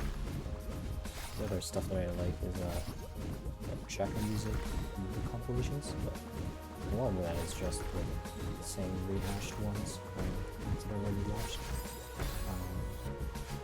YouTube recommending me videos that I already watched. The other stuff that I've been recommended is like YouTube stuff. Like I said, it's vision and streaming. I'm still not too interested in watching streams. I get back into mystery where I know where to look. Tier lists are still, of course, go-to content in World of Warcraft.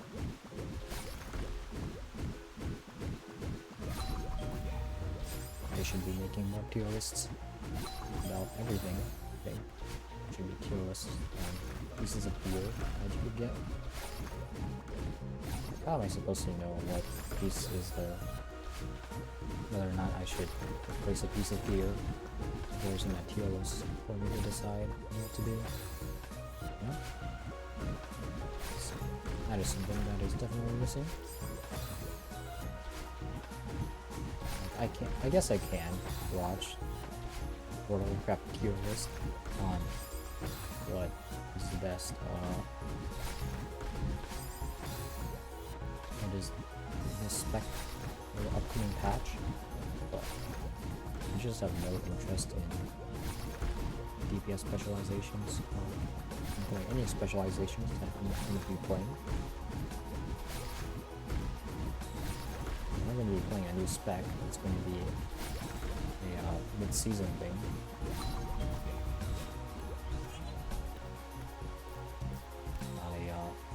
Not something I'm deciding right before the patch launches. Yeah.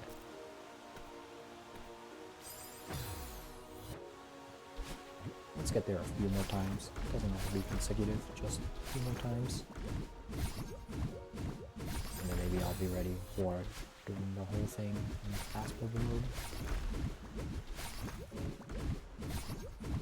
I probably still will be skipping the blue touch at the beginning, just doing the thing in fast forward mode instead.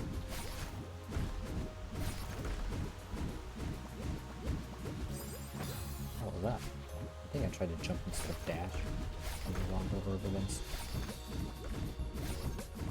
For Strawberry Jam, there's a couple of videos out there if you search right there for 20 minutes long.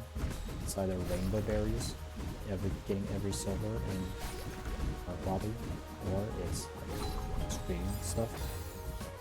Streaming Strawberry Jam, but I'm not interested in streams. Still not interested in streams, even after 30 minutes of thinking about it.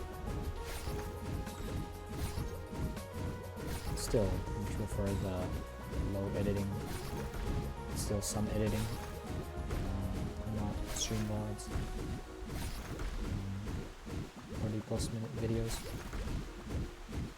Those things are sorely missing from my recommendations. I guess I can take a look at my recommendations right now, but it'll probably be the same stuff over and over again.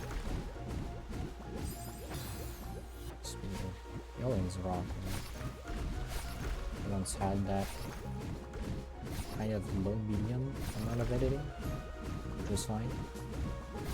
I'm not strictly looking for completely low editing, but his videos were like 10, 30, they were 10 minutes long, but they were pretty frequent. And they had the low editing style. They did come from streams, but they had some editing put in them to become stream highlights. Stream highlights are fine. RT Game is another person that I watched for a bit, but he also got his own editor, and from there,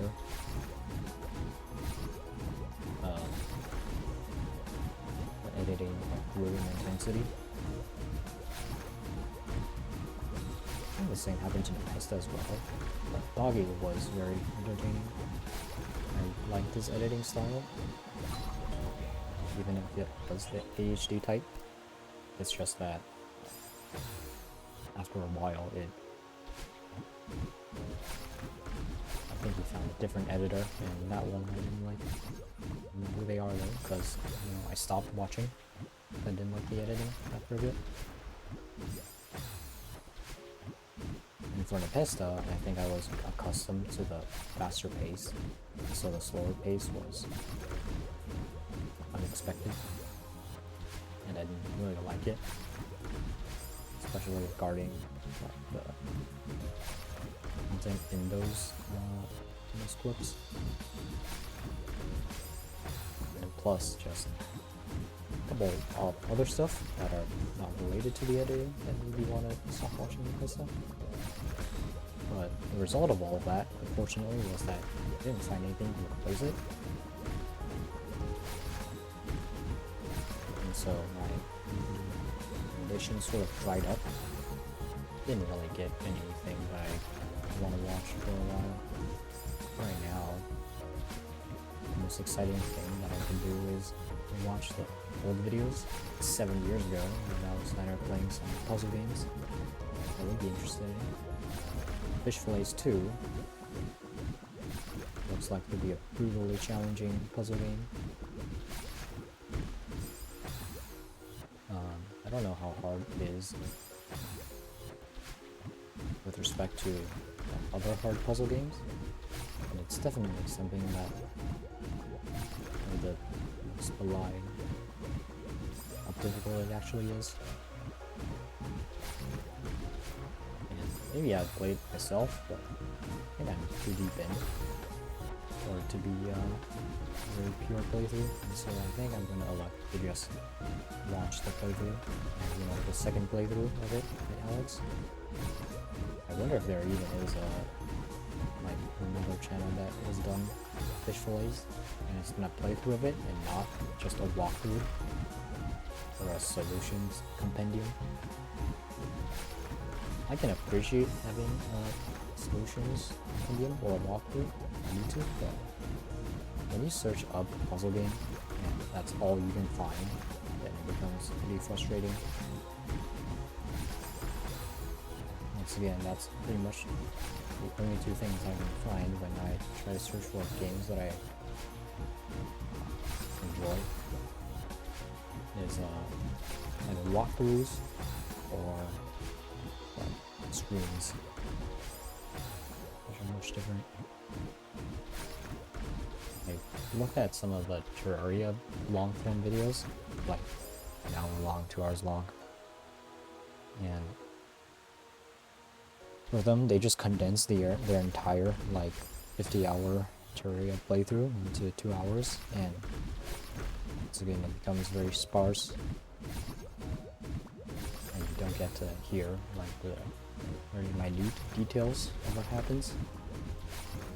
You don't get the context for their behaviors and how things evolve. You can only guess.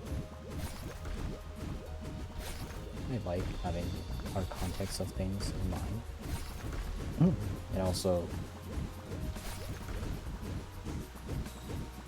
it's also connected with my appreciation for, you know, like very the whole 5,000 years idea. You can't just say someone is 5,000 years old and not give us all the context of it. I want to know everything about that. And in the book that I already know shall give you all 5,000 years. Condensed maybe, but still an appreciable amount of those 5,000 years will be given to you in writing, and you get to experience all 5,000 monotonous years alongside the character. Maybe they won't be monotonous. You can usually write something out of it, but it's going to take a lot of effort, and that is why that thing will never be published or even created, but will only sit as an idea. And I think sometimes you can just have ideas and like them. You don't have to make them into reality. Reality is very messy. Reality hates you, in fact. Reality hates every fiber of your being. most cases, sometimes ideas are better off remaining as ideas. That is not to say that I won't try and make the idea work. But if I find out it's too much, sometimes I have a fear of not finding out it's too much. Maybe it's better to let it live as just an idea. I don't have to wonder if it could have worked or not. Just only as something that could have worked and not as something that has or has not worked.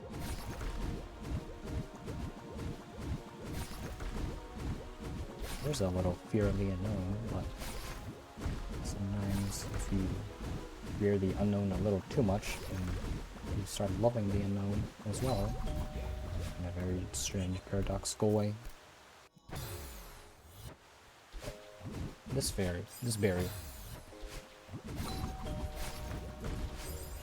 definitely is not getting collected today, unless if I push through. Which I feel like is highly unlikely, but I'll wait until I get bored and want to do something else. So I have to endure more of this, this talking. I considered enduring. It's probably at this point that my voice starts to dry up. I had dropped a lot of water. That's something I wonder about as well. Is it that hip and cool to drink water in this day and age? There's still a lot of people drinking water these days. I feel like I'm making a concerted effort to not drink water at times, but I'm still drinking a lot of water, especially when it's convenient. But I'm also someone who doesn't bring this water bottle to stuff, places.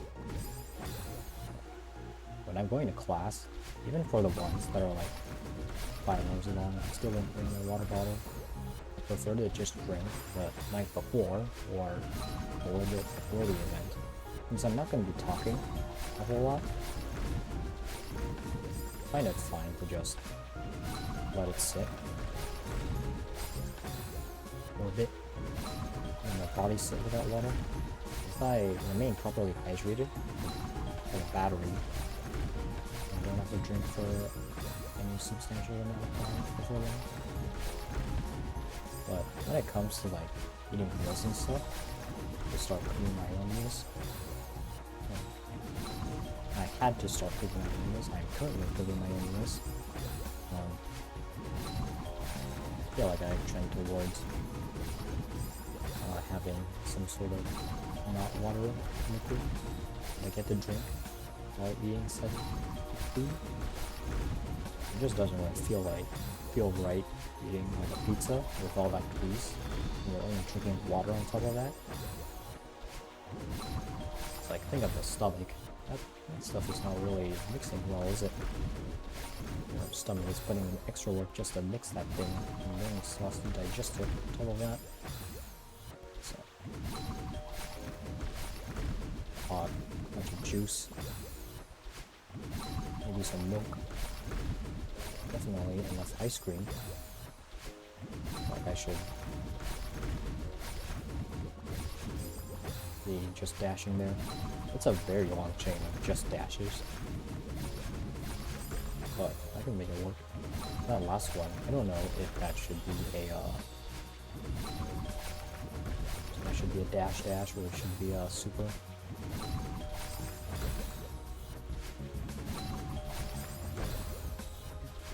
I feel like one of the things that I am in this room is too early and a lot of stuff.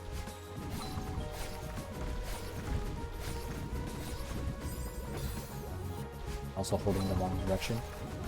Yeah, that'll be a definite problem. But fast bubbling is still fun, even while holding the wrong direction.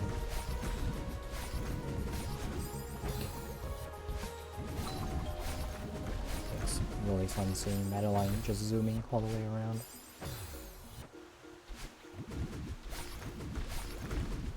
skipping the blue touch switch.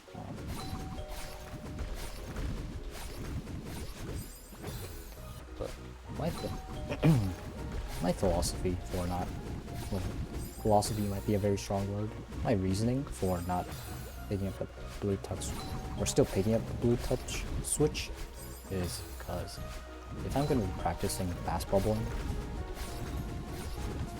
then I'm going to be ahead of the wall anyways, because I trust in myself to be fast enough to be to where I'm going to be practicing fast bubbling than an attempt where I didn't pick up the touch switch. It's just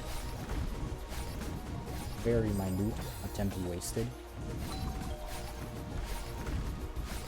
And I suppose that I'm going to be having to practice picking up the touch switch anyways. But going fast in that section is still very challenging. I think I can reasonably... there's just still some places where I have to... places where I still have to slow down, stop my movements for a little bit, which kind of messes me up. Like this first wave dash, I have to bubble right for longer than I feel like I should. And if I bubble right for too long, then that happens. That air super there is also one that I have to wait for the bubble to take me high enough before going to the right and going to the left. Otherwise I die on the spike on the side of the platform.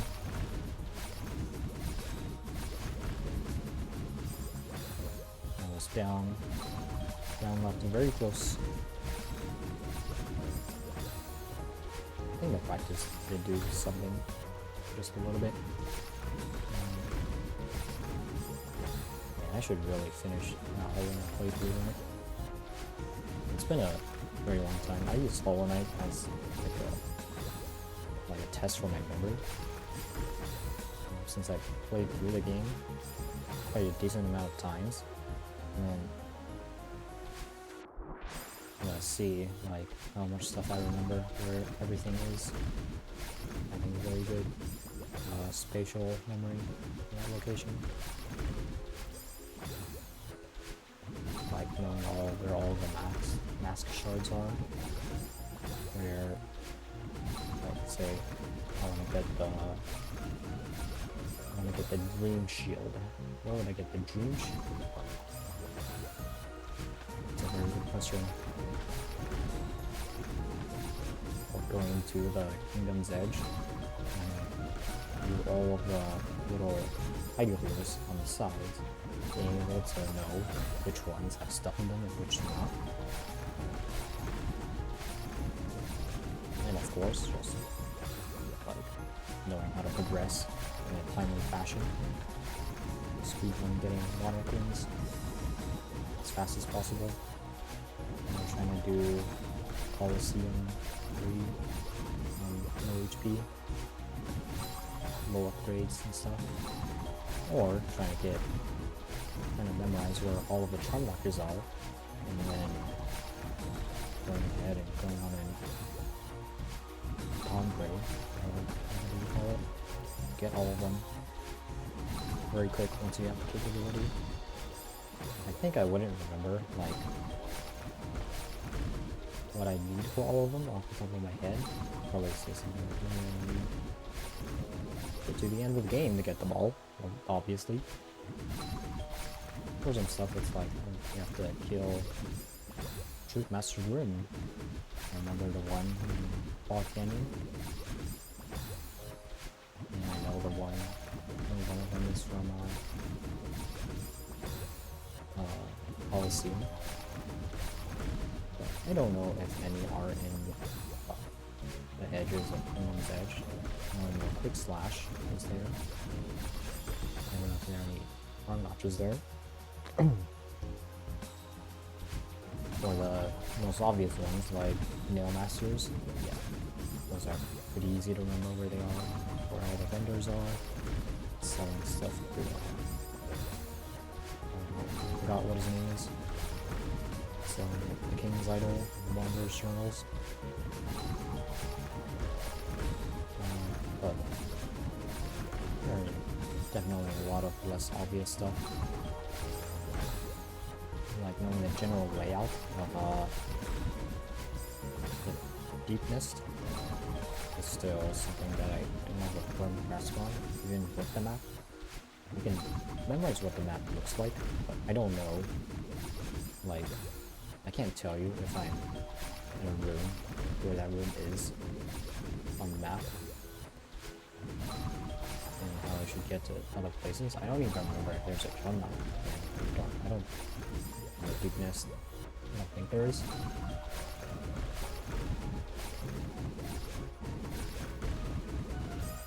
A large part of having fun in the game for me is being more powerful.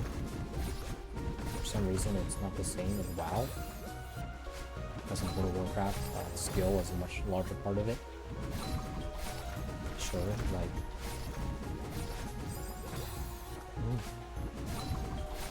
Sometimes I feel like I'm doing my rotation perfectly, and Sims will also say that I'm doing it perfectly, but listening to top players, they always mention about how much better top players are than the rest of the people, and I would believe them. After looking at like BL and CZ, those people are indeed so much better than the rest of us, and we can just possibly hope to get close to them. But when I look at World of Warcraft top players, a lot of the stuff comes down to like, positioning, mechanic awareness, utility usage, communication.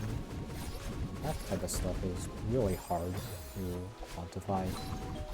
And so a statement like, they are just so much better than the rest of us, I can believe you, but that stuff is really hard to explain how they are so much better. I'm at a point where I think I can probably like get within 10% of some very good players, cutting edge players, and doing my rotation. There's still a lot of nuance, of course, left for me to do, but big DPS gains are there to be gained in positioning and mechanic awareness. I think that's a lot of where the top players' skills come from. Being able to do top damage, or at least like, close to optimal damage, is not too hard. But being able to do it in a raid environment is, especially one in a mythic environment, and even more especially in a mythic environment that actively is not known by a lot of people. Developing strategies as you go, as you do maximal damage as fast as possible.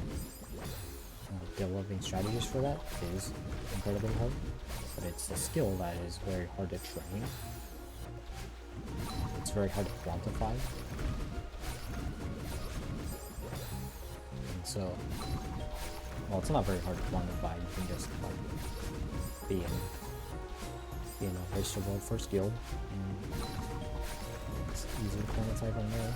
If you're in there, then you're probably very good at it, but if you're not, then it's very hard to see how you can train for stuff like that without purposely limiting yourself.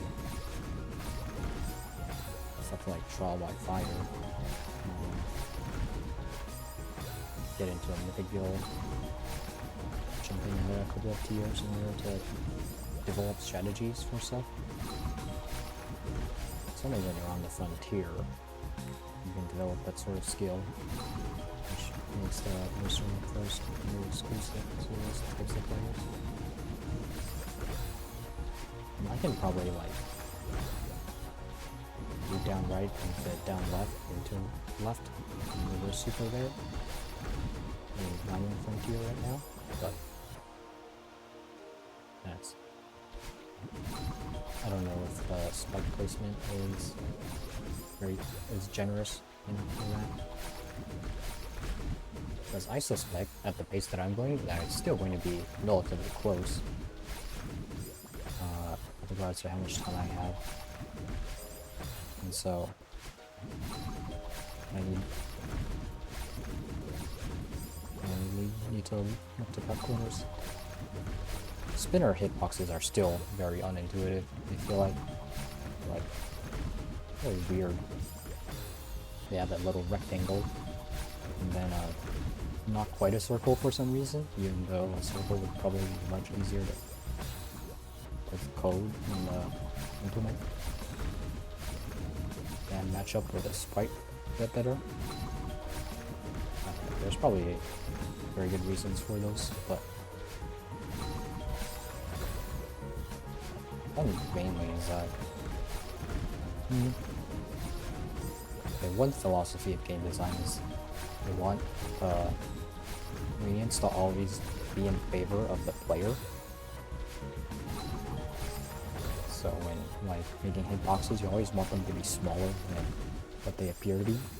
Celeste's not Celeste.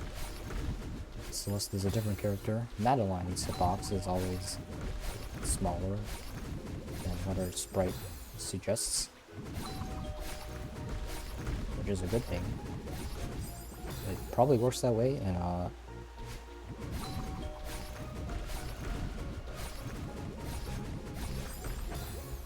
like Dark Souls, those types of games as well. World of Warcraft. You can be pretty close to a mechanic and still live. Like your hitbox as a character is like a point centered at your feet, kind of like Mario. Mario 64. I think Mario 64 has hitboxes. But anyways, World of Warcraft is very generous in its hitbox detection, and probably good at it does that. I don't know how it looks in Final Fantasy. I haven't played that game before, but I assume it's relatively similar to World of Warcraft. Something like hitboxes in video games is a fan of this. I'm sure builders have optimized those as much as possible. Gradients should always go in favor of the player. If you have like an attack that feels like its hitbox is larger than it should be, then that is a definite problem. Players will get frustrated. But if that hitbox is already lenient, if your player character is already lenient, and they still get hit by it, they'll be like, I made a mistake there, that was very obvious, I should not have been there. But when you feel like you're out of it, very obviously, you still get hit, then that is a worse feeling than just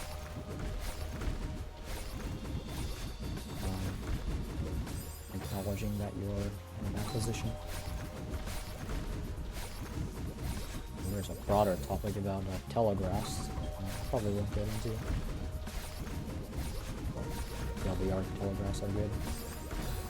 I always put telegraphs in games in those circumstances. Memory is slightly different. Memory should have a telegraph. That's my opinion.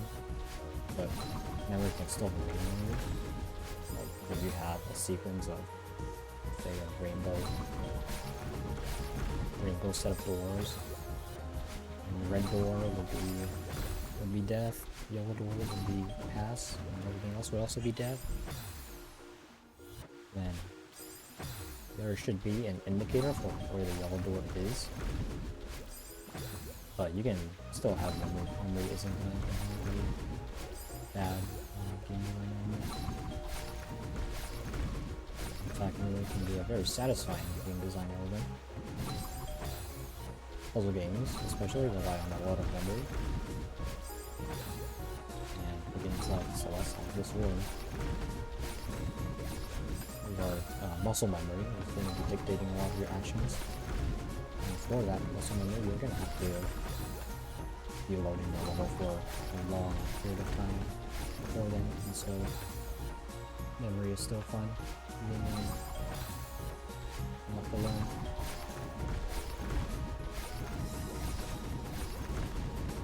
When memory is bad is when you go into a level you expect a sort of skill-based challenge, but it turns into memorization. I think that's what people's big problems with memories are in hard skill-based games. There's that one sequence in the end of the Geometry Dash level where it's you have to memorize a certain sequence and collect the keys in that order while using your weight. I don't know what the public consensus on that section is. I imagine it's very bad. That it's very antithetical to game design. I will assume that it's bad, and I will say that it is bad because it's just so unexpected. I think for a level like Limbo by Mindcap and Vor, having memory sections is very, very fun and very cool because you're just doing it from the beginning. So that level is bad in other aspects, called very tight timings and positioning requirements. Okay, that's the fate of any hard level really out there. At some point, you can only make levels difficult not by making frames tighter, because that would be fun, but by making positional requirements harder. But positional requirements eventually also become fun. And so you're not in a very tricky situation. At some point, players, this is where your player base gets fractured, is when one group starts talking about disliking mechanics, and you as the game designer have to find ways to challenge players without invoking the wrath of this mechanic is unfun. Because as gamers, one of your goals in a video game is to get past the obstacle, and if your obstacle can be trespassed by pressuring the game dev to remove the obstacle, then it counts as a success in your eyes. You're getting the reward you deserve, since you met a wall, you conquered the wall by moving it, and now you get the reward. But sometimes it's better to have the wall. Sometimes it's better to not have it. Like for the Mount Collector event, it lasted throughout the majority of July, where people got left to Mount Collection. It entered a very slippery slope, I feel. Now, for the people who never collected before, there's a subset that collected because of this event. There's a subset who didn't care. They were never gonna collect mounts anyways. And there were... yeah, those are the two categories. For the people who were already collecting, for some of them, the mount collection was a boon. They had tons of alts at the ready, we already were collecting, and this is just helping them to ran out a couple of other mounts that they didn't have. But for others, after they were done with the event, they decided, yeah, I don't want to collect mounts anymore, I got burnt out. Now, only the future will tell as to whether or not they will actually collect mounts anymore after this. They can just be saying that they got burnt out.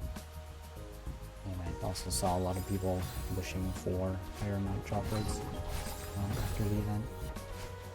But really, it's just a huge slippery slope.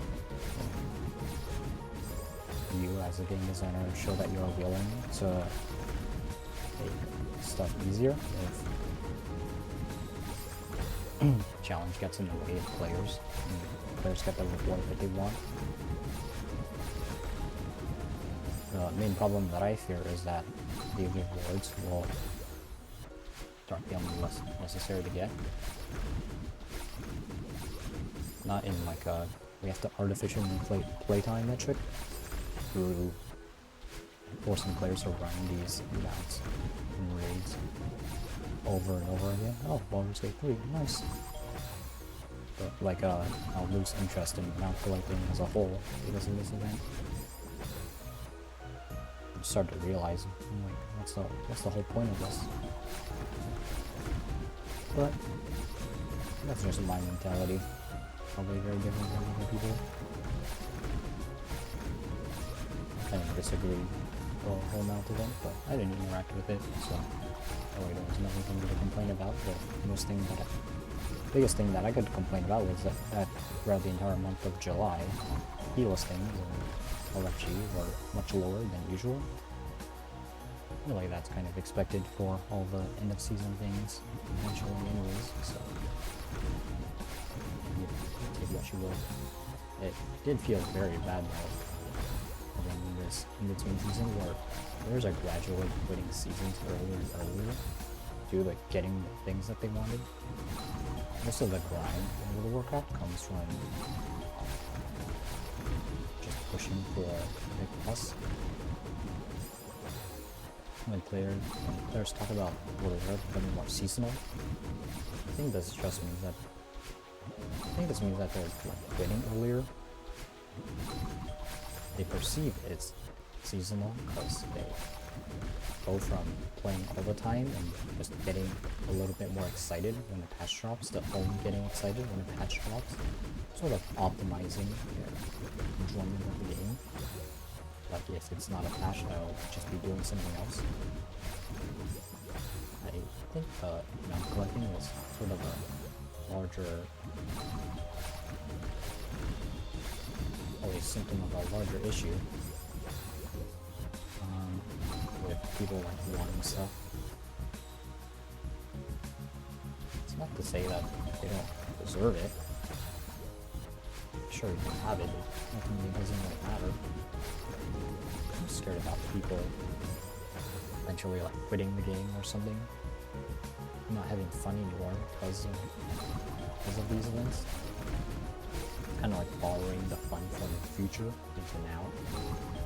Yes, you'll get from now, but you're gonna get kind of drained from the future. Doing drugs. And then you have one person playing for so long. And I suppose yes, it's fine. Have it be this way. Especially if you're gonna play another game, but it also has that community aspect. WoW once was a very community-driven game, and if it becomes more seasonal, the community gets more fractured. So I wonder, very interesting, what will the fate of the game be? Like imagine if there was a month where these just gave more IO. Obviously, competitive integrity would be ruined. But it's kind of, I feel like very few people already care about the competitive integrity. It still rings as a thing in the back of your mind. Whenever you do stuff, you can claim that you don't care about something, but whether or not you really do care is not something that you can really control in the end.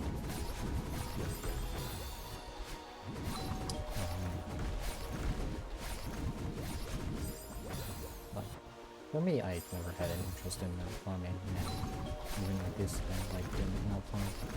Well, I did have an interest, but I lost that interest pretty quickly. Not my ways of Azimuth or running it sometimes around a couple of weeks. Managed to get it pretty quickly, I'd say. I'm pretty lucky for getting it, but I just don't have any interest in something else.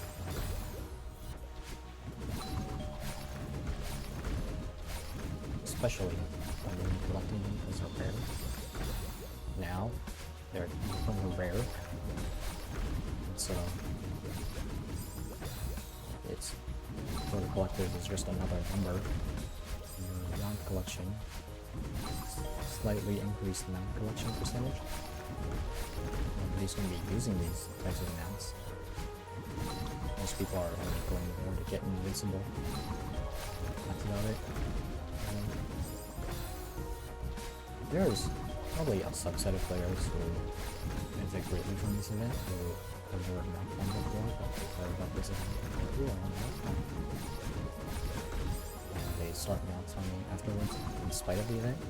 But I wonder how it feels to go from having this 5 to 10 times off training this mount farming week to like having it back to 1 out of 200. You hear about these people taking multiple years of continuous mount farming, 1,000 attempts, and they still don't have a mount. And you have to wonder for yourself, if I missed this, this event. It might take me, I don't get it this month. I know it'll take me a couple of years to hit it. In general, what's fun for people is very complicated. Players will optimize the fun out of games, etc.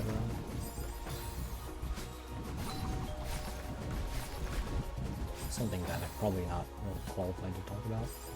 As someone who I wouldn't say I know fun in games, but I can identify stuff is fun right now. Even after dying this many times, I'm still having fun.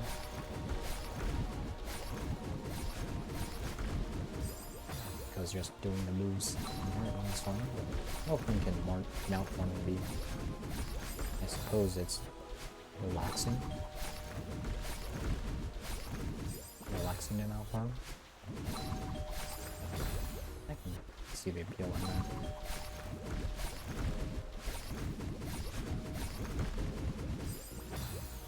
Mount dropping and serve as a really nice end goal. But for some players like Blizzard, you might hit a dopamine. It's not about competitive integrity, it's not about anything else, it's about dopamine. But it's like, well, so with drugs, if you don't take drugs for some reason, there's no reason for that. You don't take cocaine, you don't take heroin, these things will give you enjoyment and getting around from World of Warcraft. So why not seek that out instead? There definitely is an aspect of longevity that comes with these sorts of events. Autumn. And not a psychologist, but my general worldview is that everything has trade-offs. And if something is this positive in the short term, then a sense of moving an atmosphere of something bad, unpleasant, occurring in the long run. Nothing in this world is percent be positive or negative. Like, there are some things whose positives absolutely outweigh the negatives.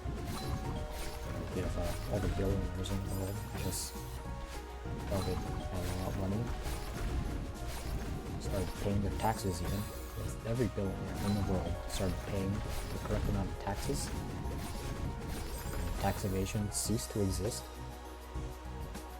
from the duties and the hearts of these billionaires, then I feel like positives will 100% outweigh the negatives. Negatives being hurt feelings of billionaires, but something like fun. It's a lot more nuanced. There's a lot of different people going on. There's a lot of different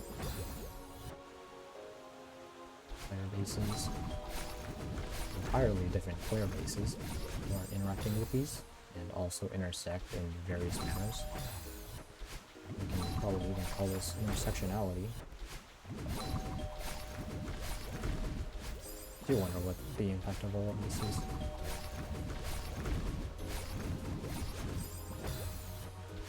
It's also somewhat reminiscent of Hostel's Silk Song 2.2. They're like a huge boon towards the community as something that is like majorly positive in the short term.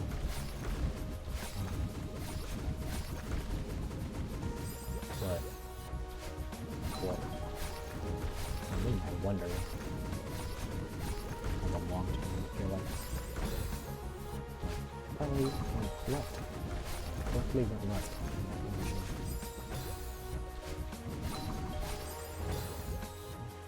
Like, 2.2 coming out was the definitive point. Like, quit jump dash. Just feeling too far behind the curve. I'm sure I'm a minority in this. Most people are probably view 2.2 as like everyone gets back on an even playing field. I viewed it as like I'm just so far behind. I've been hope of being back in the game, and so I stopped playing it. For some reason, starting another game entirely felt like I was more in line in the playing field than anything else. I didn't have the same feelings regarding Space Age. Factorio is just a very different game. My biggest problem in Jumpy Dash was like, you could Jumpy Dash like cool. That's something that you paint your canvas with. People were getting very good with brushes. We were developing tools. Developing new brushes, I still like using my own default tools that the dev gave me, but I could sense that my skill was getting gapped by these other creators. I had no idea of mine what ever break its way into the general marketplace of ideas, if you will. And 2.2, while it did mean that there would be a lot more tools at our disposals. I knew that the more veteran players would use them far more effectively than I know that there are like rising creators, rising players that after some point in time they just through grinding and talent, combination of both, they can work their ways into the scene. But I perceived that I didn't have the type of talent I'd be needing. While I could grind out my skill in this aspect,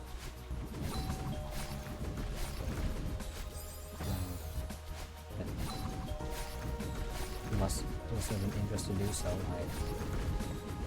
felt like it's gonna get less reward in return for it. In return, reward being a combination of like social affirmations and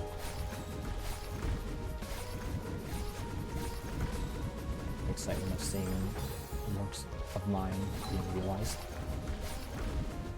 With a rhythm game that I code by myself in my own and rhythm game engine would not only level the playing field, I would be the only person who would be playing it for like a year at the very least.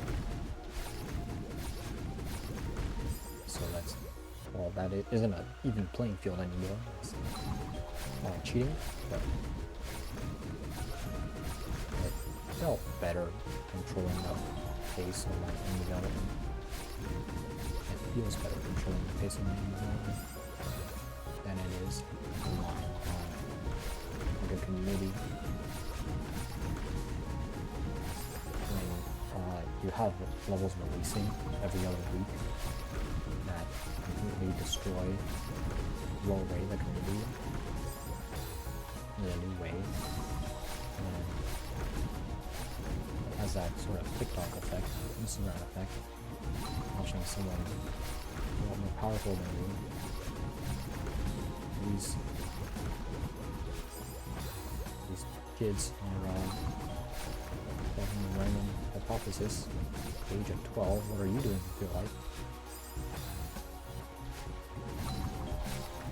That kind of translates to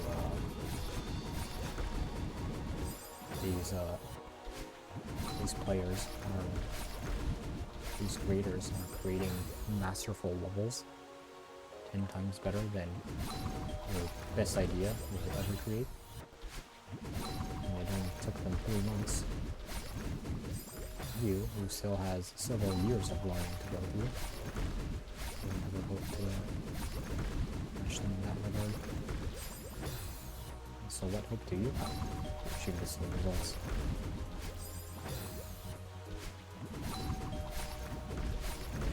Well, if I create my own game, I get to dictate how everything works.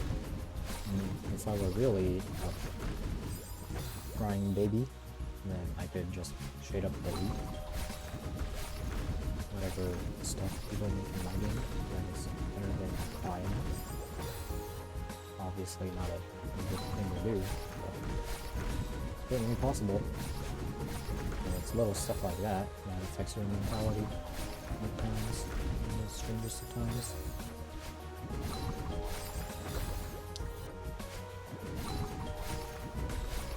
It's at points like this where I can reevaluate my own ideas after I have them. And while I can still say that they were really good ideas, they were definitely perceived correctly by myself during that time period. That is, they aren't anything around it, and there's really wasn't much reason for me to keep them. I wasn't to either enjoy it, enjoy seeing it come to fruition, or see the community like others. And I am creating my living game. I have a much stronger visual sense of how I want these to look. It's not the limitations, but what the Jiaoju Dash engine can do. Create much more visually stunning things.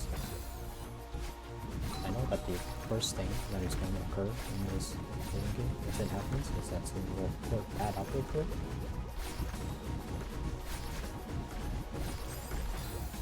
That was pretty close. I had like a couple of bubbles left there. Like 10 bubbles. People are gonna put Doom to it. Speaking of which, is there people made Doom in Roblox yet? People have definitely made that upload in Roblox, but people made Doom in Roblox? Surely they have. People made much more esoteric things in Roblox. But using Rhythm Game as a baseline, I feel like it's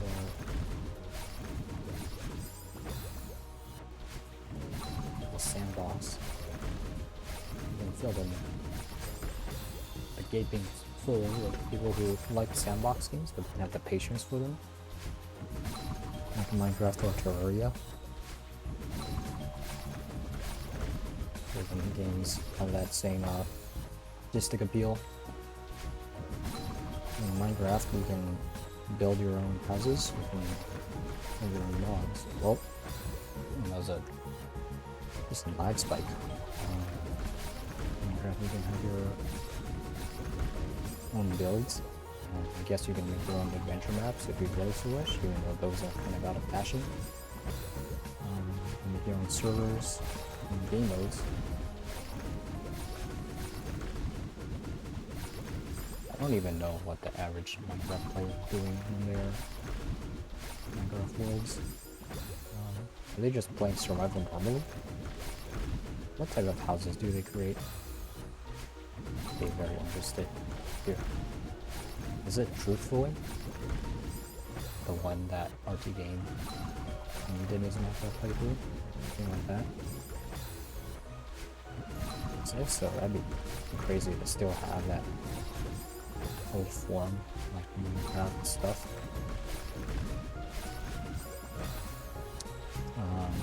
Still alive to this day, like, what, 20 years later? But any building Minecraft, they can be viewed as art.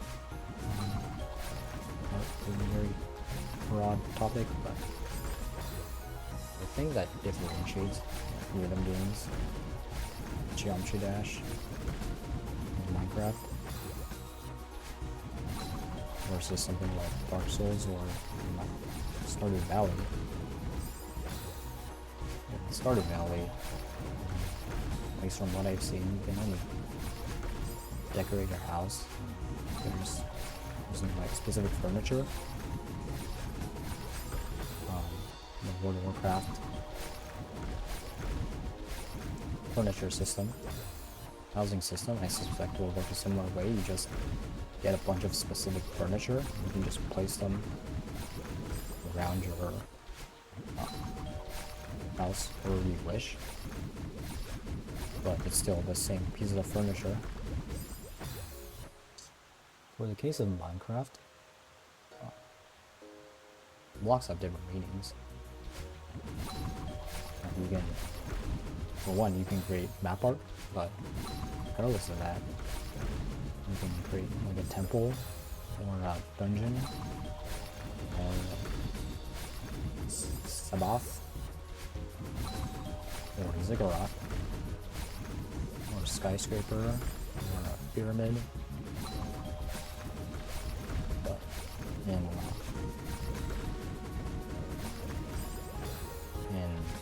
Stardew Valley, probably wild housing, you can only have a house, some furniture in it.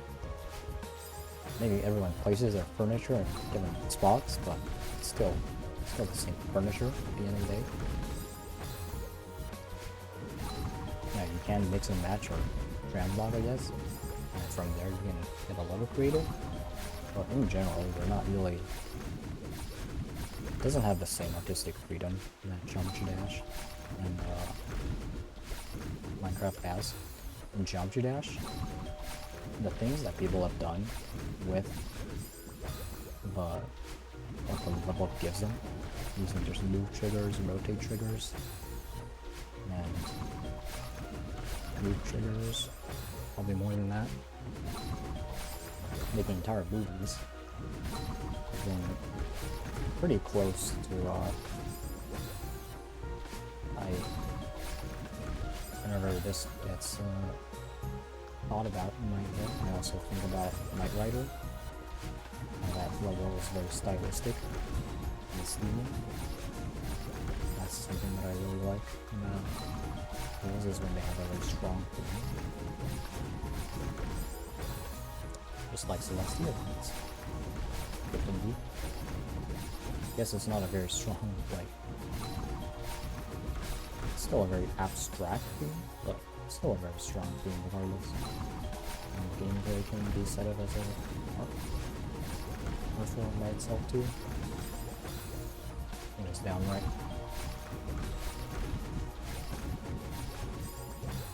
Yeah, so Geometry Dash gives you a lot of freedom. Minecraft gives you a lot of freedom. Stardew Valley gives you the illusion of freedom, but you don't really have a lot of freedom in general. It's kind of a cozy game. You don't really.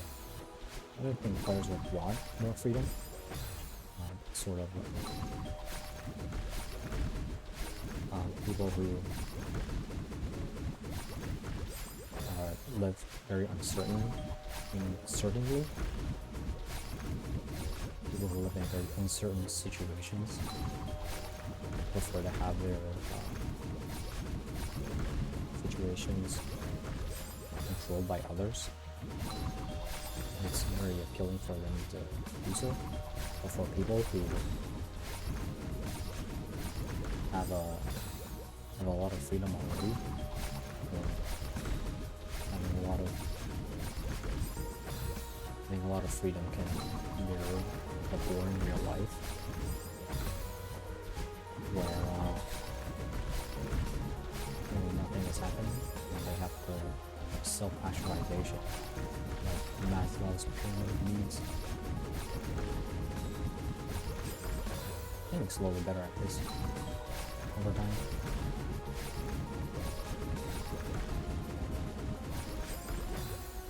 And it is very satisfying when you pull it off.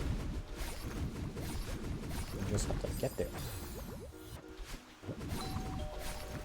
I want my games to be, at least my rhythm game, to be on the more Geometry Dash side of things against Osu or Toha. Games like Toha, and Dark Souls, and Celeste, the creativity has to come from an alternate place instead of just how you express yourself as a player in the game. It's not built in, the artistic aspects. The Celeste mod is definitely a Minecraft sort, where if you give someone a ton of artistic freedom, then they will inevitably be very good. Very good piece of art in the ring. Like pieces of art can range from maps to levels to rooms to just pixel art. One that I am particularly interested in is gameplay. Gameplay as works of art, controlling the player, telling the player how to think, and invoking a certain emotional response is what it does. Gameplay can also do that as well, which is why I love stuff. A lot of the artistic ideas that I have for video games are in the form of gameplay. I like a good strong theme, but good gameplay. Not just good gameplay, but very focused gameplay. Gameplay that's trying to communicate a specific set of ideas is something that I want in, frankly, all types of gameplay. That's why I find World of Warcraft dungeon design or dungeon and raid design always focus on gameplay above all else. The idea of gameplay connecting to plot and themes within that aspect is what really brings the whole thing together. I would always seek to do that in whatever gameplay that I create. Like the idea that I had for Summit remakes would be for it to be a singular room that encompasses the entirety of both base game Celeste and Strawberry Jam. One very tall room that can set all of this. And then for the Solar Express to express an idea of going out of bounds and climbing up asteroids ridden with spikes with nothing but maybe another holdable object. And for drifting deep to compound on its sense of expand, of easy to do but very long sections of gameplay. So you just crank that meter up all the way up. Or something like Cave of the Crimson Sky to have very precise gameplay combined with armor. think those will make a very good pairing. On the flip side, of course, to also evoke that sense of going out of bounds.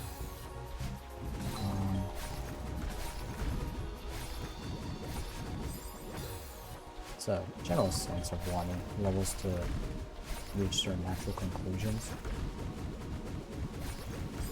In collabs like these, you have to be constrained by this little thing called quality of levels.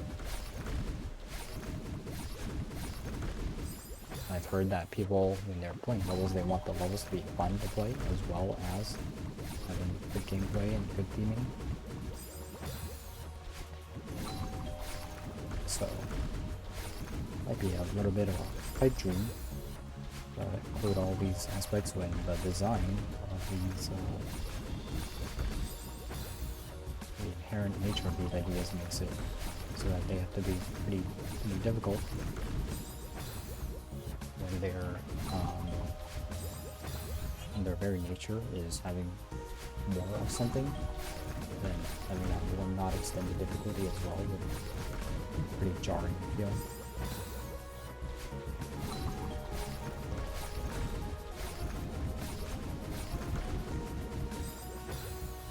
So yeah, I guess I could talk about some of the stuff that I found out for a little rhythm game. There's a lot of tracks made by a lot of different music authors. By tracks, I mean the music mod tracks that are played in a tractor, which is why they're called tracks. But in general, those mod files that are the music that I listen to. The one that I kind of inspired me the most would be Censored Delirium by Nero Dancer, which during the middle of the song, it has a pretty repetitive trance beat to it. And what I imagine is like a relatively small box in the middle of the clear screen, where they have to click on randomly generated squares in time with the music, and it will test their reaction times as well as their other skills. And so this idea for a rhythm game is based on reaction rather than memorizing a sequence of patterns.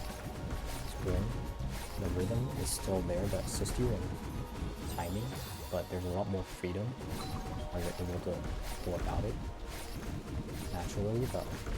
The mouse is there to add an extra degree of feeling that you need to think about. Hopefully there isn't a lot of... Hopefully players don't get too overwhelmed by the multitasking aspect of it too soon. Even though it's very likely that they will in regular Usu. You have a keybind to click a circle, and then you just have your mouse to move around where the circles are.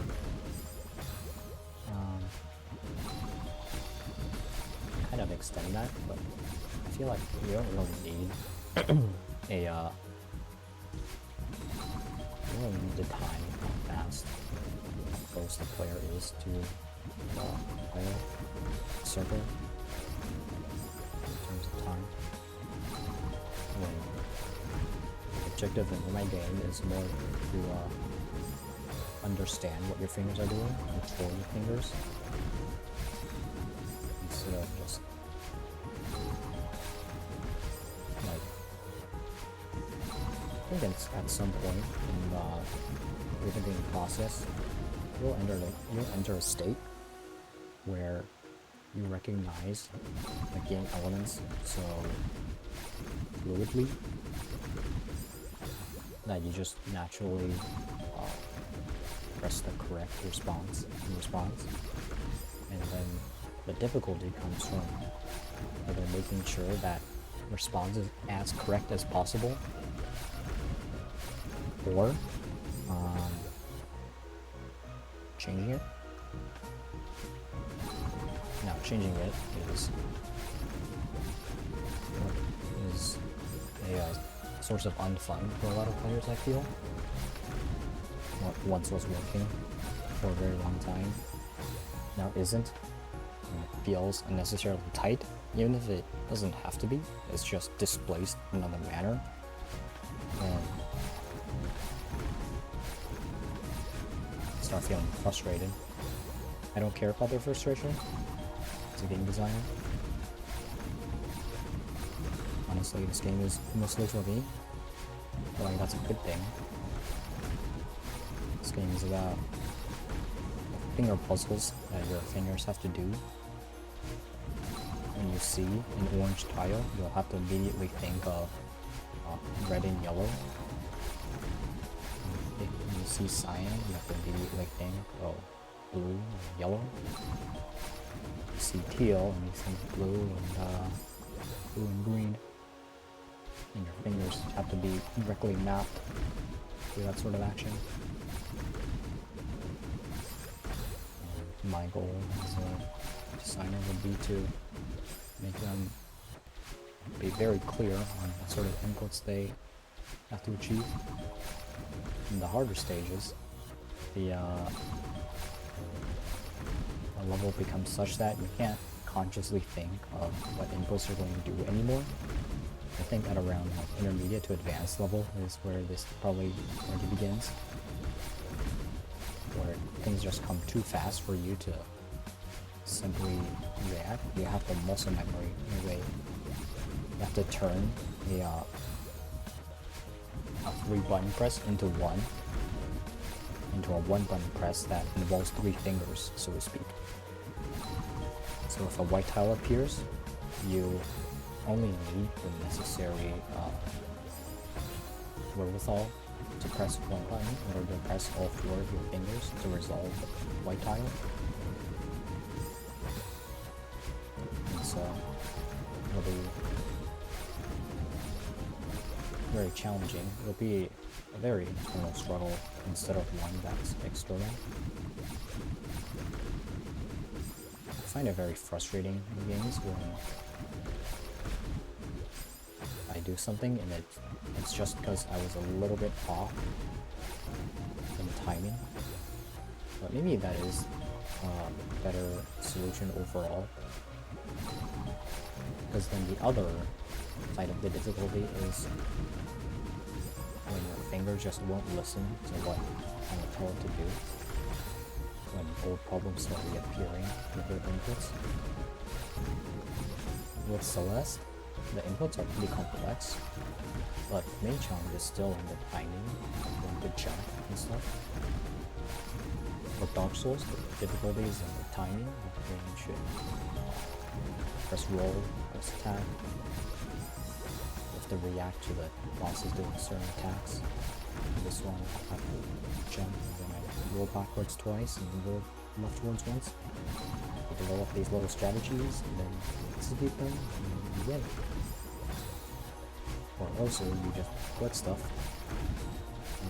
I don't know how big of a component timing is in OSU, but I know it is very important. Things go very fast at a high level. In both game modes. In Geometry Dash, everything is about the timing. There's only one input that you can do. So, good luck with that. This game will be a little bit different. The issue is not the timing anymore, it's the input. If you have the wherewithal to be able to tackle all these keys fast enough. It kind of mirrors Tetris in a way. Modern Tetris. Goal is to go as fast as possible while reacting to the random nature of the pieces that you're given. And, you know, for being one of the most popular games of all time, I think it had them to give. or now players actually love randomness at times, and be frustrated by it. I see the second law of thermodynamics, the first law, whichever one it is.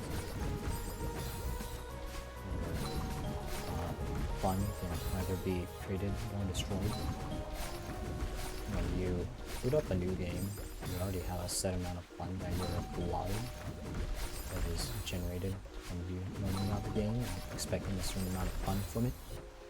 And then you can, what RNG does is it manipulates this fun flux to where you can either have good RNG and you feel amazing because of it, or you have average RNG and you react well to it, or you have bad RNG and you get frustrated. And what RNG does is it takes what would be a pretty normal, pretty basic linear enjoyment slope, and it makes it all ragged and jaggedy. So in some periods you'd be very excited to keep on going, and in other periods you'd be like yelling at the screen because of your RNG, trying to no fault everyone. As a game designer, you should always make sure that players will never get too frustrated by RNG.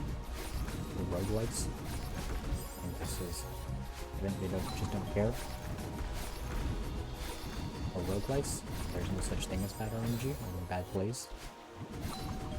Or regular games, or the rest of us mortals.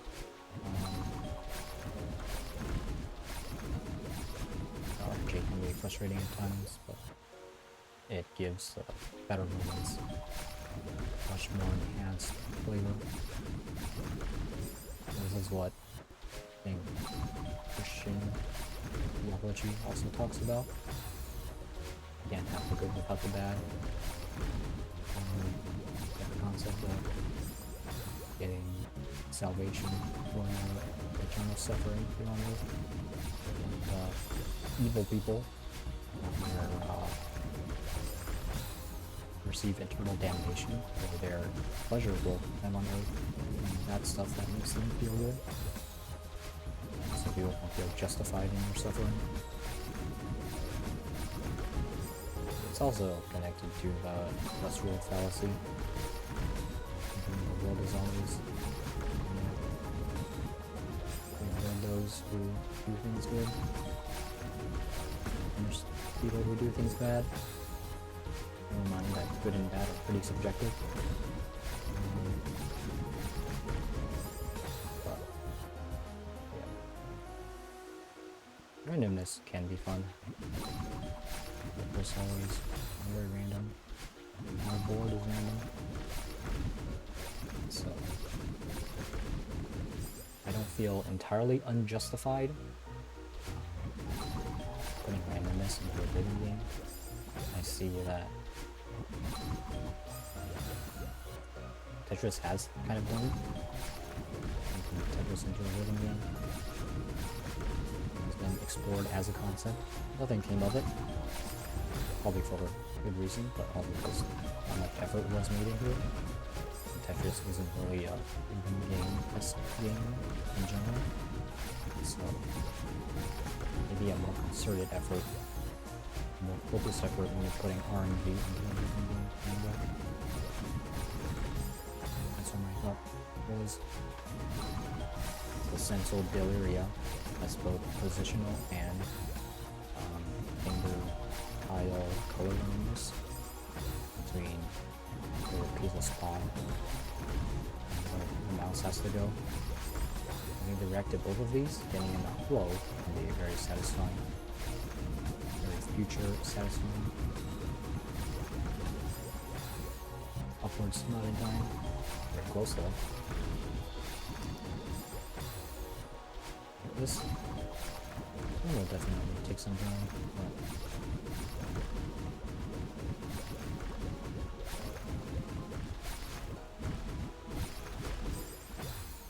maybe it's a 2-day affair, not a multi-day affair, as I would have thought earlier. I should be fine. I have to stop it at some point. But I don't have any good ideas. I'm making myself play this is already not a good idea. Think of all the other things that I could be doing right now. I could be going out for a walk. Could be making lunch. That's all about it. Could be watching YouTube, binging YouTube, watching fish fillets too. It's sad when I search up banana puzzle as if someone else will upload a playthrough of that game during that time. There's only really like 3 playthroughs of Challenge Puzzle and roughly 0 of banana puzzle. Very sad. Once again, walkthroughs not being an option for games is something that I like as a concept. Also, I've never even used a walkthrough in any major sort of way.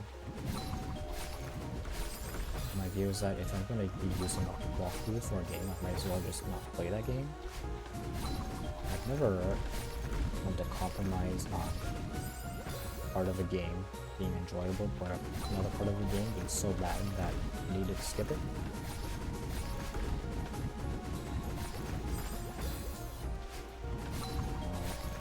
Skip it using assisted help. Most of the time I can ignore the bad parts of the game and enjoy its good parts. Anime, on the other hand, I ignore the visual aspects of it. So with that stuff, well, I'm sure the plot will be fine. The other aspects will not be.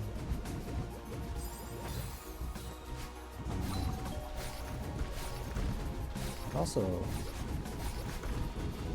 had religion in my mind. Pretty hefty wire. I don't know stuff.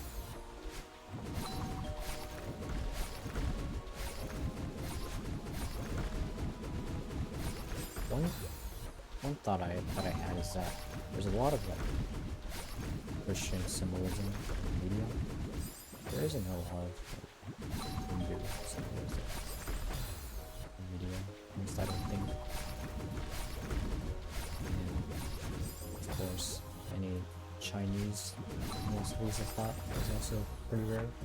Everything just seems to be Christianity these days. I will not shy away from Christianity, Christian theology, but I'd like to include some other stuff in my hot pot of theological concepts I want to reference in the next as well. Like Hinduism, Judaism, maybe Confucianism, Taoism. I looked at the book that Jews were given, and it feels like you read some of that, get to a specific section. I looked up like the Testament. Did God really say that not lay with a man as he does another man? And before that passage, a lot of it was just you should not lay with your daughter, you should not lay with your neighbor's wife, you should not lay with your neighbor's husband, you should not lay with your granddaughter, you should not lay with your grandson, you should not lay with your uncle's son, you should not lay with your uncle, and just a ton of stuff like that.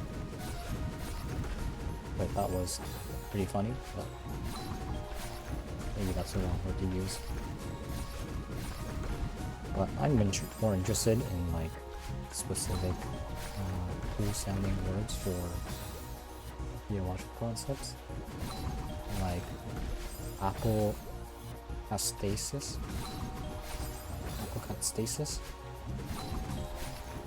which was the belief of everything, including the devil, being redeemed in Christian theology, which was considered heretic, and pop.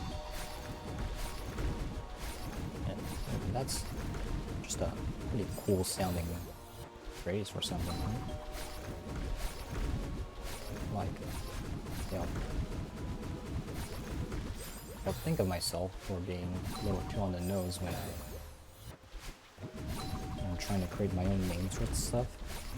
I start using a lot of the end vowels, not the vowels, end letters, like W, V, X, Z, a little bit of T and a little bit S, and then you have apokatastasis. That to the apokatastasis. Like, damn, I guess I'm not the worst one in this after all. I think I'll be fine with making my own names. There's just a lot of cool names, cool Latin names using Latin roots in science in particular. Like the axon terminal, I think, is a very cool name to use. And the ganglion, which is apparently like a type of ligament,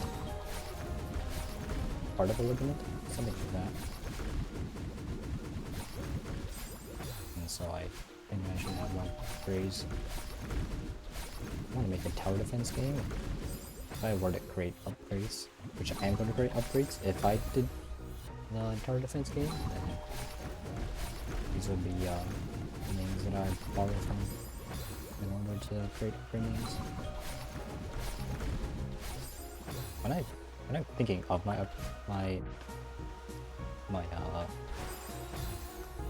tower defense game, I also want it to be very heavily thematic.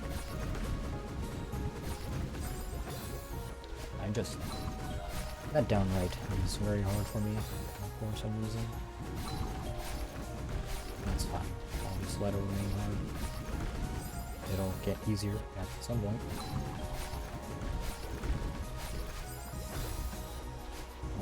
But there's a very prevalent theme of void versus light. A lot of the stuff that I have. I've heard that recurring themes across multiple of their stories, writing stuff like that, can be indicative of something. And from what I gathered through introspection, I have the persistent belief that there's, and these will be summarized by Taoism, but in general it's that there's good and bad and everything, and we should all be considering the nuances. All things, they appeal to nuance, appeal to complexity. I usually view things in more of a positive light if I view points in more of a positive light, view arguments in more of a positive light if they have complexity and nuance attached to it, when they acknowledge the different possibilities of people living their different lives. For something like math, there's usually only one correct answer, one correct interpretation. But when it comes to anything that humans interact with, well, it becomes a lot more clear. So I'm pressing jump there again. I really shouldn't. But man, trying to reroute that again might be a little tough. Maybe I should invest in a split keyboard. I think a little part of my finger pain is from other keys being so close to each other. Maybe I need a different keyboard, a bigger keyboard.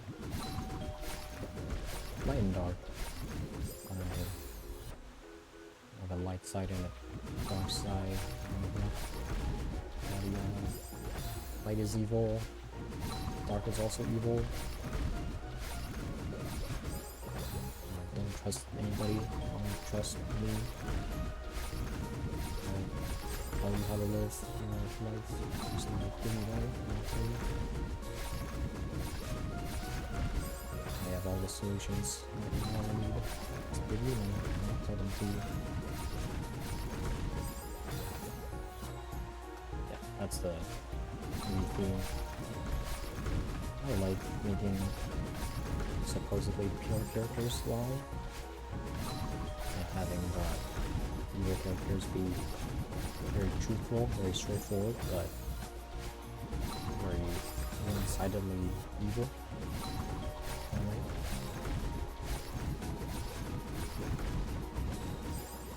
So the light character would be like, oh, you're one of the good ones.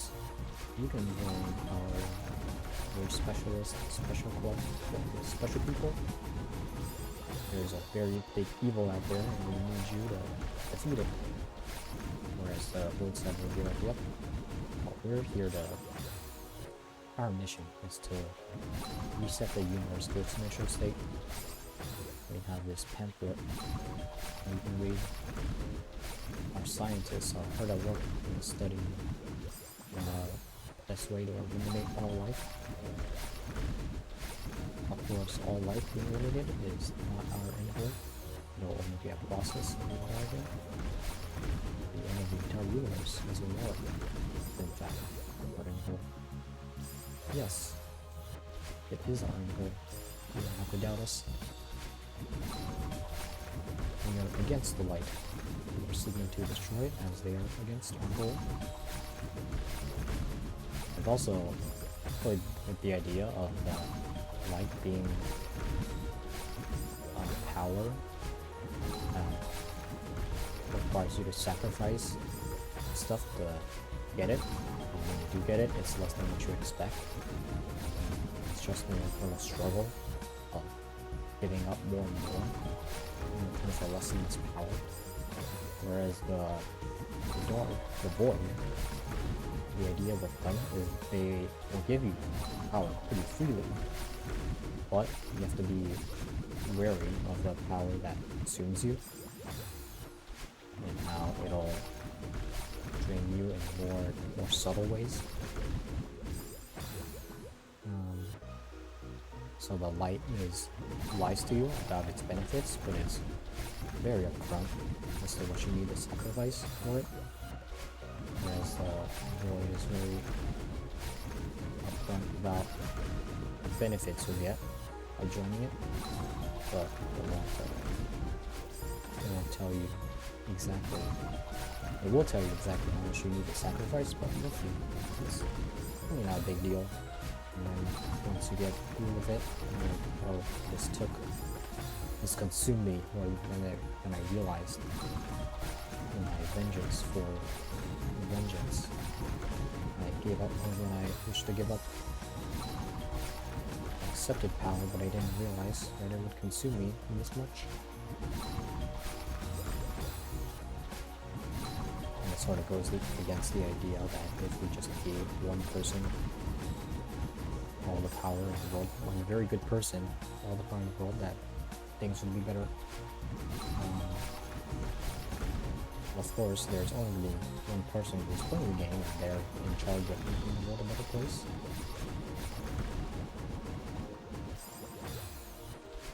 So the player will have to be confronted with choices. Moral choices. In the game, this manifests mostly as choosing between different upgrades, but you also have to question yourself. Playing a tower defense game, these enemies are heading towards you, trying to invade your base. Sometimes it's pretty cut and clear. They'll just be walking forwards like brainless zombies with no desire but to murder. So you just dispatch them and claim self-defense. They were heading towards you with murderous intent. They have announced their murderous intent. So the court case is pretty clear. The jury is pleased with this one. But when the enemies start taking hostages, it's taking a little bit less clear. These terrorists were walking towards you, but they had a hostage in hand. You can only gun them down. Well, this set of creatures, they're walking towards you out of curiosity. They don't pass the hardness test. Do you get sued for animal abuse? Well, in game, obviously not. You, basically the government, you can't really get sued.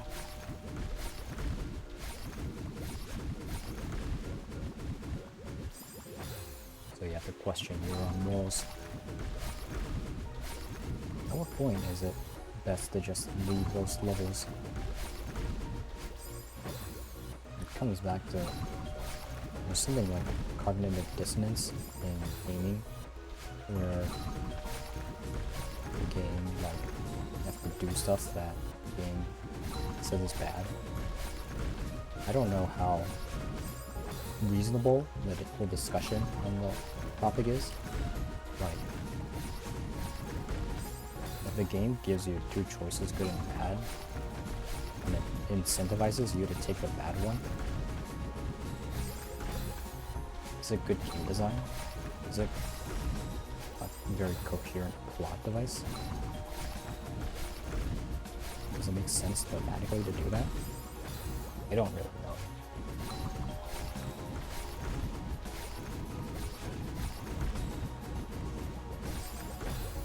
I just sort of stop right there.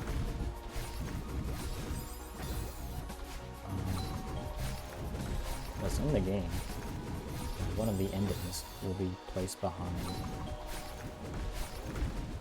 succumbing to the void. The regular ending is joining the light. The true quote-unquote ending is doing one with no upgrades, because upgrades represent the influence of the light, constricting yourself, but gain power in return. From just wrestling yourself into your specific playstyles and stuff. But the void will, playing the game with no upgrades, the void grants you a sizable increase to all power. Use a different type of like raw number advantage rather than having to jump through hoops to win the game. Yes. Basically the end of the world cause the end of the world. Well, so there's multiple endings, right? One of them is going through no upgrades and beating the game. That would be a separate ending. There's also an ending for a specific tower called the Void Tower. In the game, there will be towers that you can combine to form greater versions of themselves, kind of like bubble tower defense. But the Void Tower is unique and that can be upgraded even after combining. And this is special because it demands a lot of resources, but it gives very unique upgrade cross patterns in return. So there's 3 different upgrades that you can use from. And each of those upgrades also lead to 2 other ones. So it's like a 3-3-3 cross pattern potential. So in that, each upgrade also works as a drain into your lives and money. So the longer you let it sit, the more it drains on your money and lives. You have to find sources of money just to keep yourself stable, keep a stable source of lives as well. As you upgrade more and more, the tower gets kind of exponentially more powerful with unique effects for every single different cross path. From there, when you purchase 333, then it triggers the Void Tower ending, where you gain so much power, the Void just unleashes it. It destroys the portal, it destroys the level, it destroys the base, it just destroys the planet, and it goes out and consumes the rest of the universe. And then from there, you're given a couple of levels, puzzle levels of amalgamations with another unique gameplay aspect. This time more like a puzzle game. You'll get challenged in BTD 6 rather than a very direct strategy that can be overcome with grinding formula of regular tower defense. And then once that is done, you are completely done with the game. And you can reset it by talking to Delta, who will be the god of time. And they all allow you to reset back to the point before you purchased before you started the Void Tower 333 run.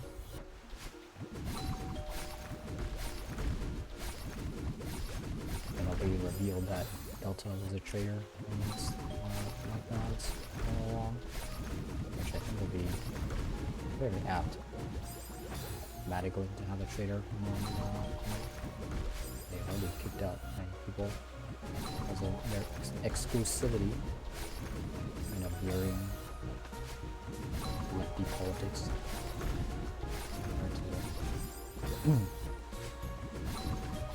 The whole thing is very political in nature. I think it'd be fun. One aspect of a lot of tower defense that I like is being able to control the map, changing the routes that enemies go through. Now, from a development standpoint, this is a massive pain. Having to draw out all of the possible states that players can construct would be very difficult. But this is a stretch goal. Thing that I'm worried about realizing right now this instant. I'm still working on the rhythm game instead. So I think it'll take a while. I think I'd be more worried about is writing a series of books that I have. Again, they're using the concept of living the whole 5,000 years alongside the immortal creature.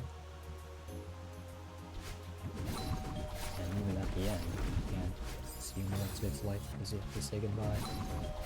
Never a satisfying ending. It's the ending that I have planned in mind is considered satisfying. Right now, I really am just completely blank on literature in general. I can't tell what makes a good plot and makes a good, satisfying story. But a lot of stories seem like the same to me. I kind of judge books based on how cool their sci-fi ideas are instead of based on their stories. It's been a long time since I cared about any plot-driven story. A long time. So I think I need to read more books, regain that appreciation. From that appreciation, I would take both courses in order to understand again what makes a story good. Because it is kind of hard to know what would be satisfying and what wouldn't be at times.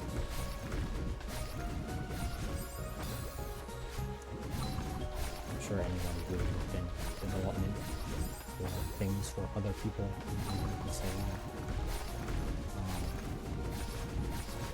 Knowing what other people would like is very difficult. It's also what has made people atomize in the online space and in the real life space. People being more fractured, communities being more isolated, and a lot of different things, a lot of different reasons. I feel like I'd be a special case study in that regard. I feel like I'd be viewed as very alone even under these circumstances. I've made goals for myself, things that I want to do. It's not like I have no friends, some online. They're not very active, and still become very lonely. I presume that there are still a lot of people in the real world organizing stuff and having fun. One of those, I really don't know how to look for them. When browsing the club's page at my university.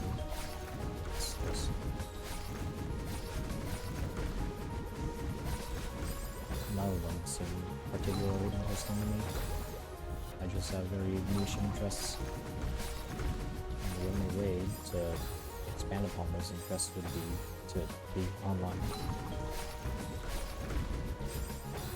I'm trying to break into the online space as an individual who is concerned with their mental health. I guess probably a bad idea overall.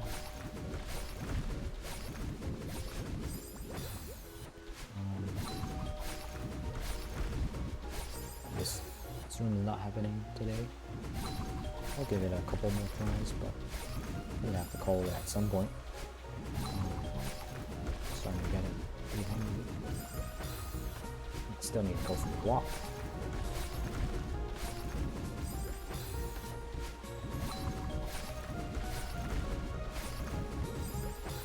Alex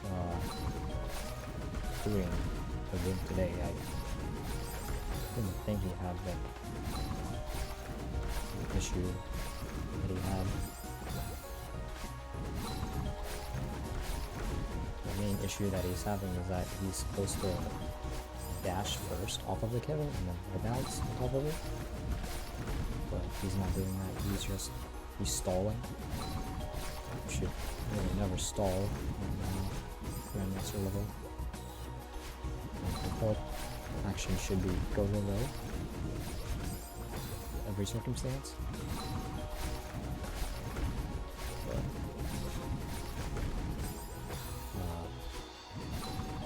maybe you're just having a bad day. Recognizing you having a bad day is very nice. I can usually recognize when I'm having a bad day.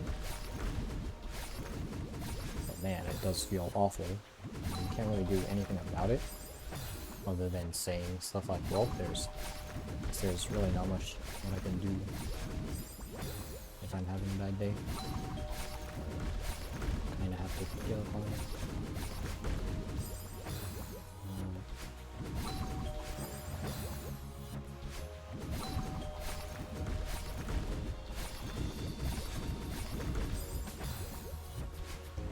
Solve the bad day by just eating it.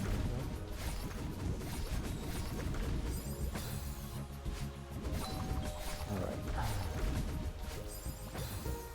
I think that'll be the last attempt for me. Oops. How much left do I have? I have the Ultra into the demo, into the this part. I demo through here, go around this, think the furthest that I made fast bowling was here. I think here I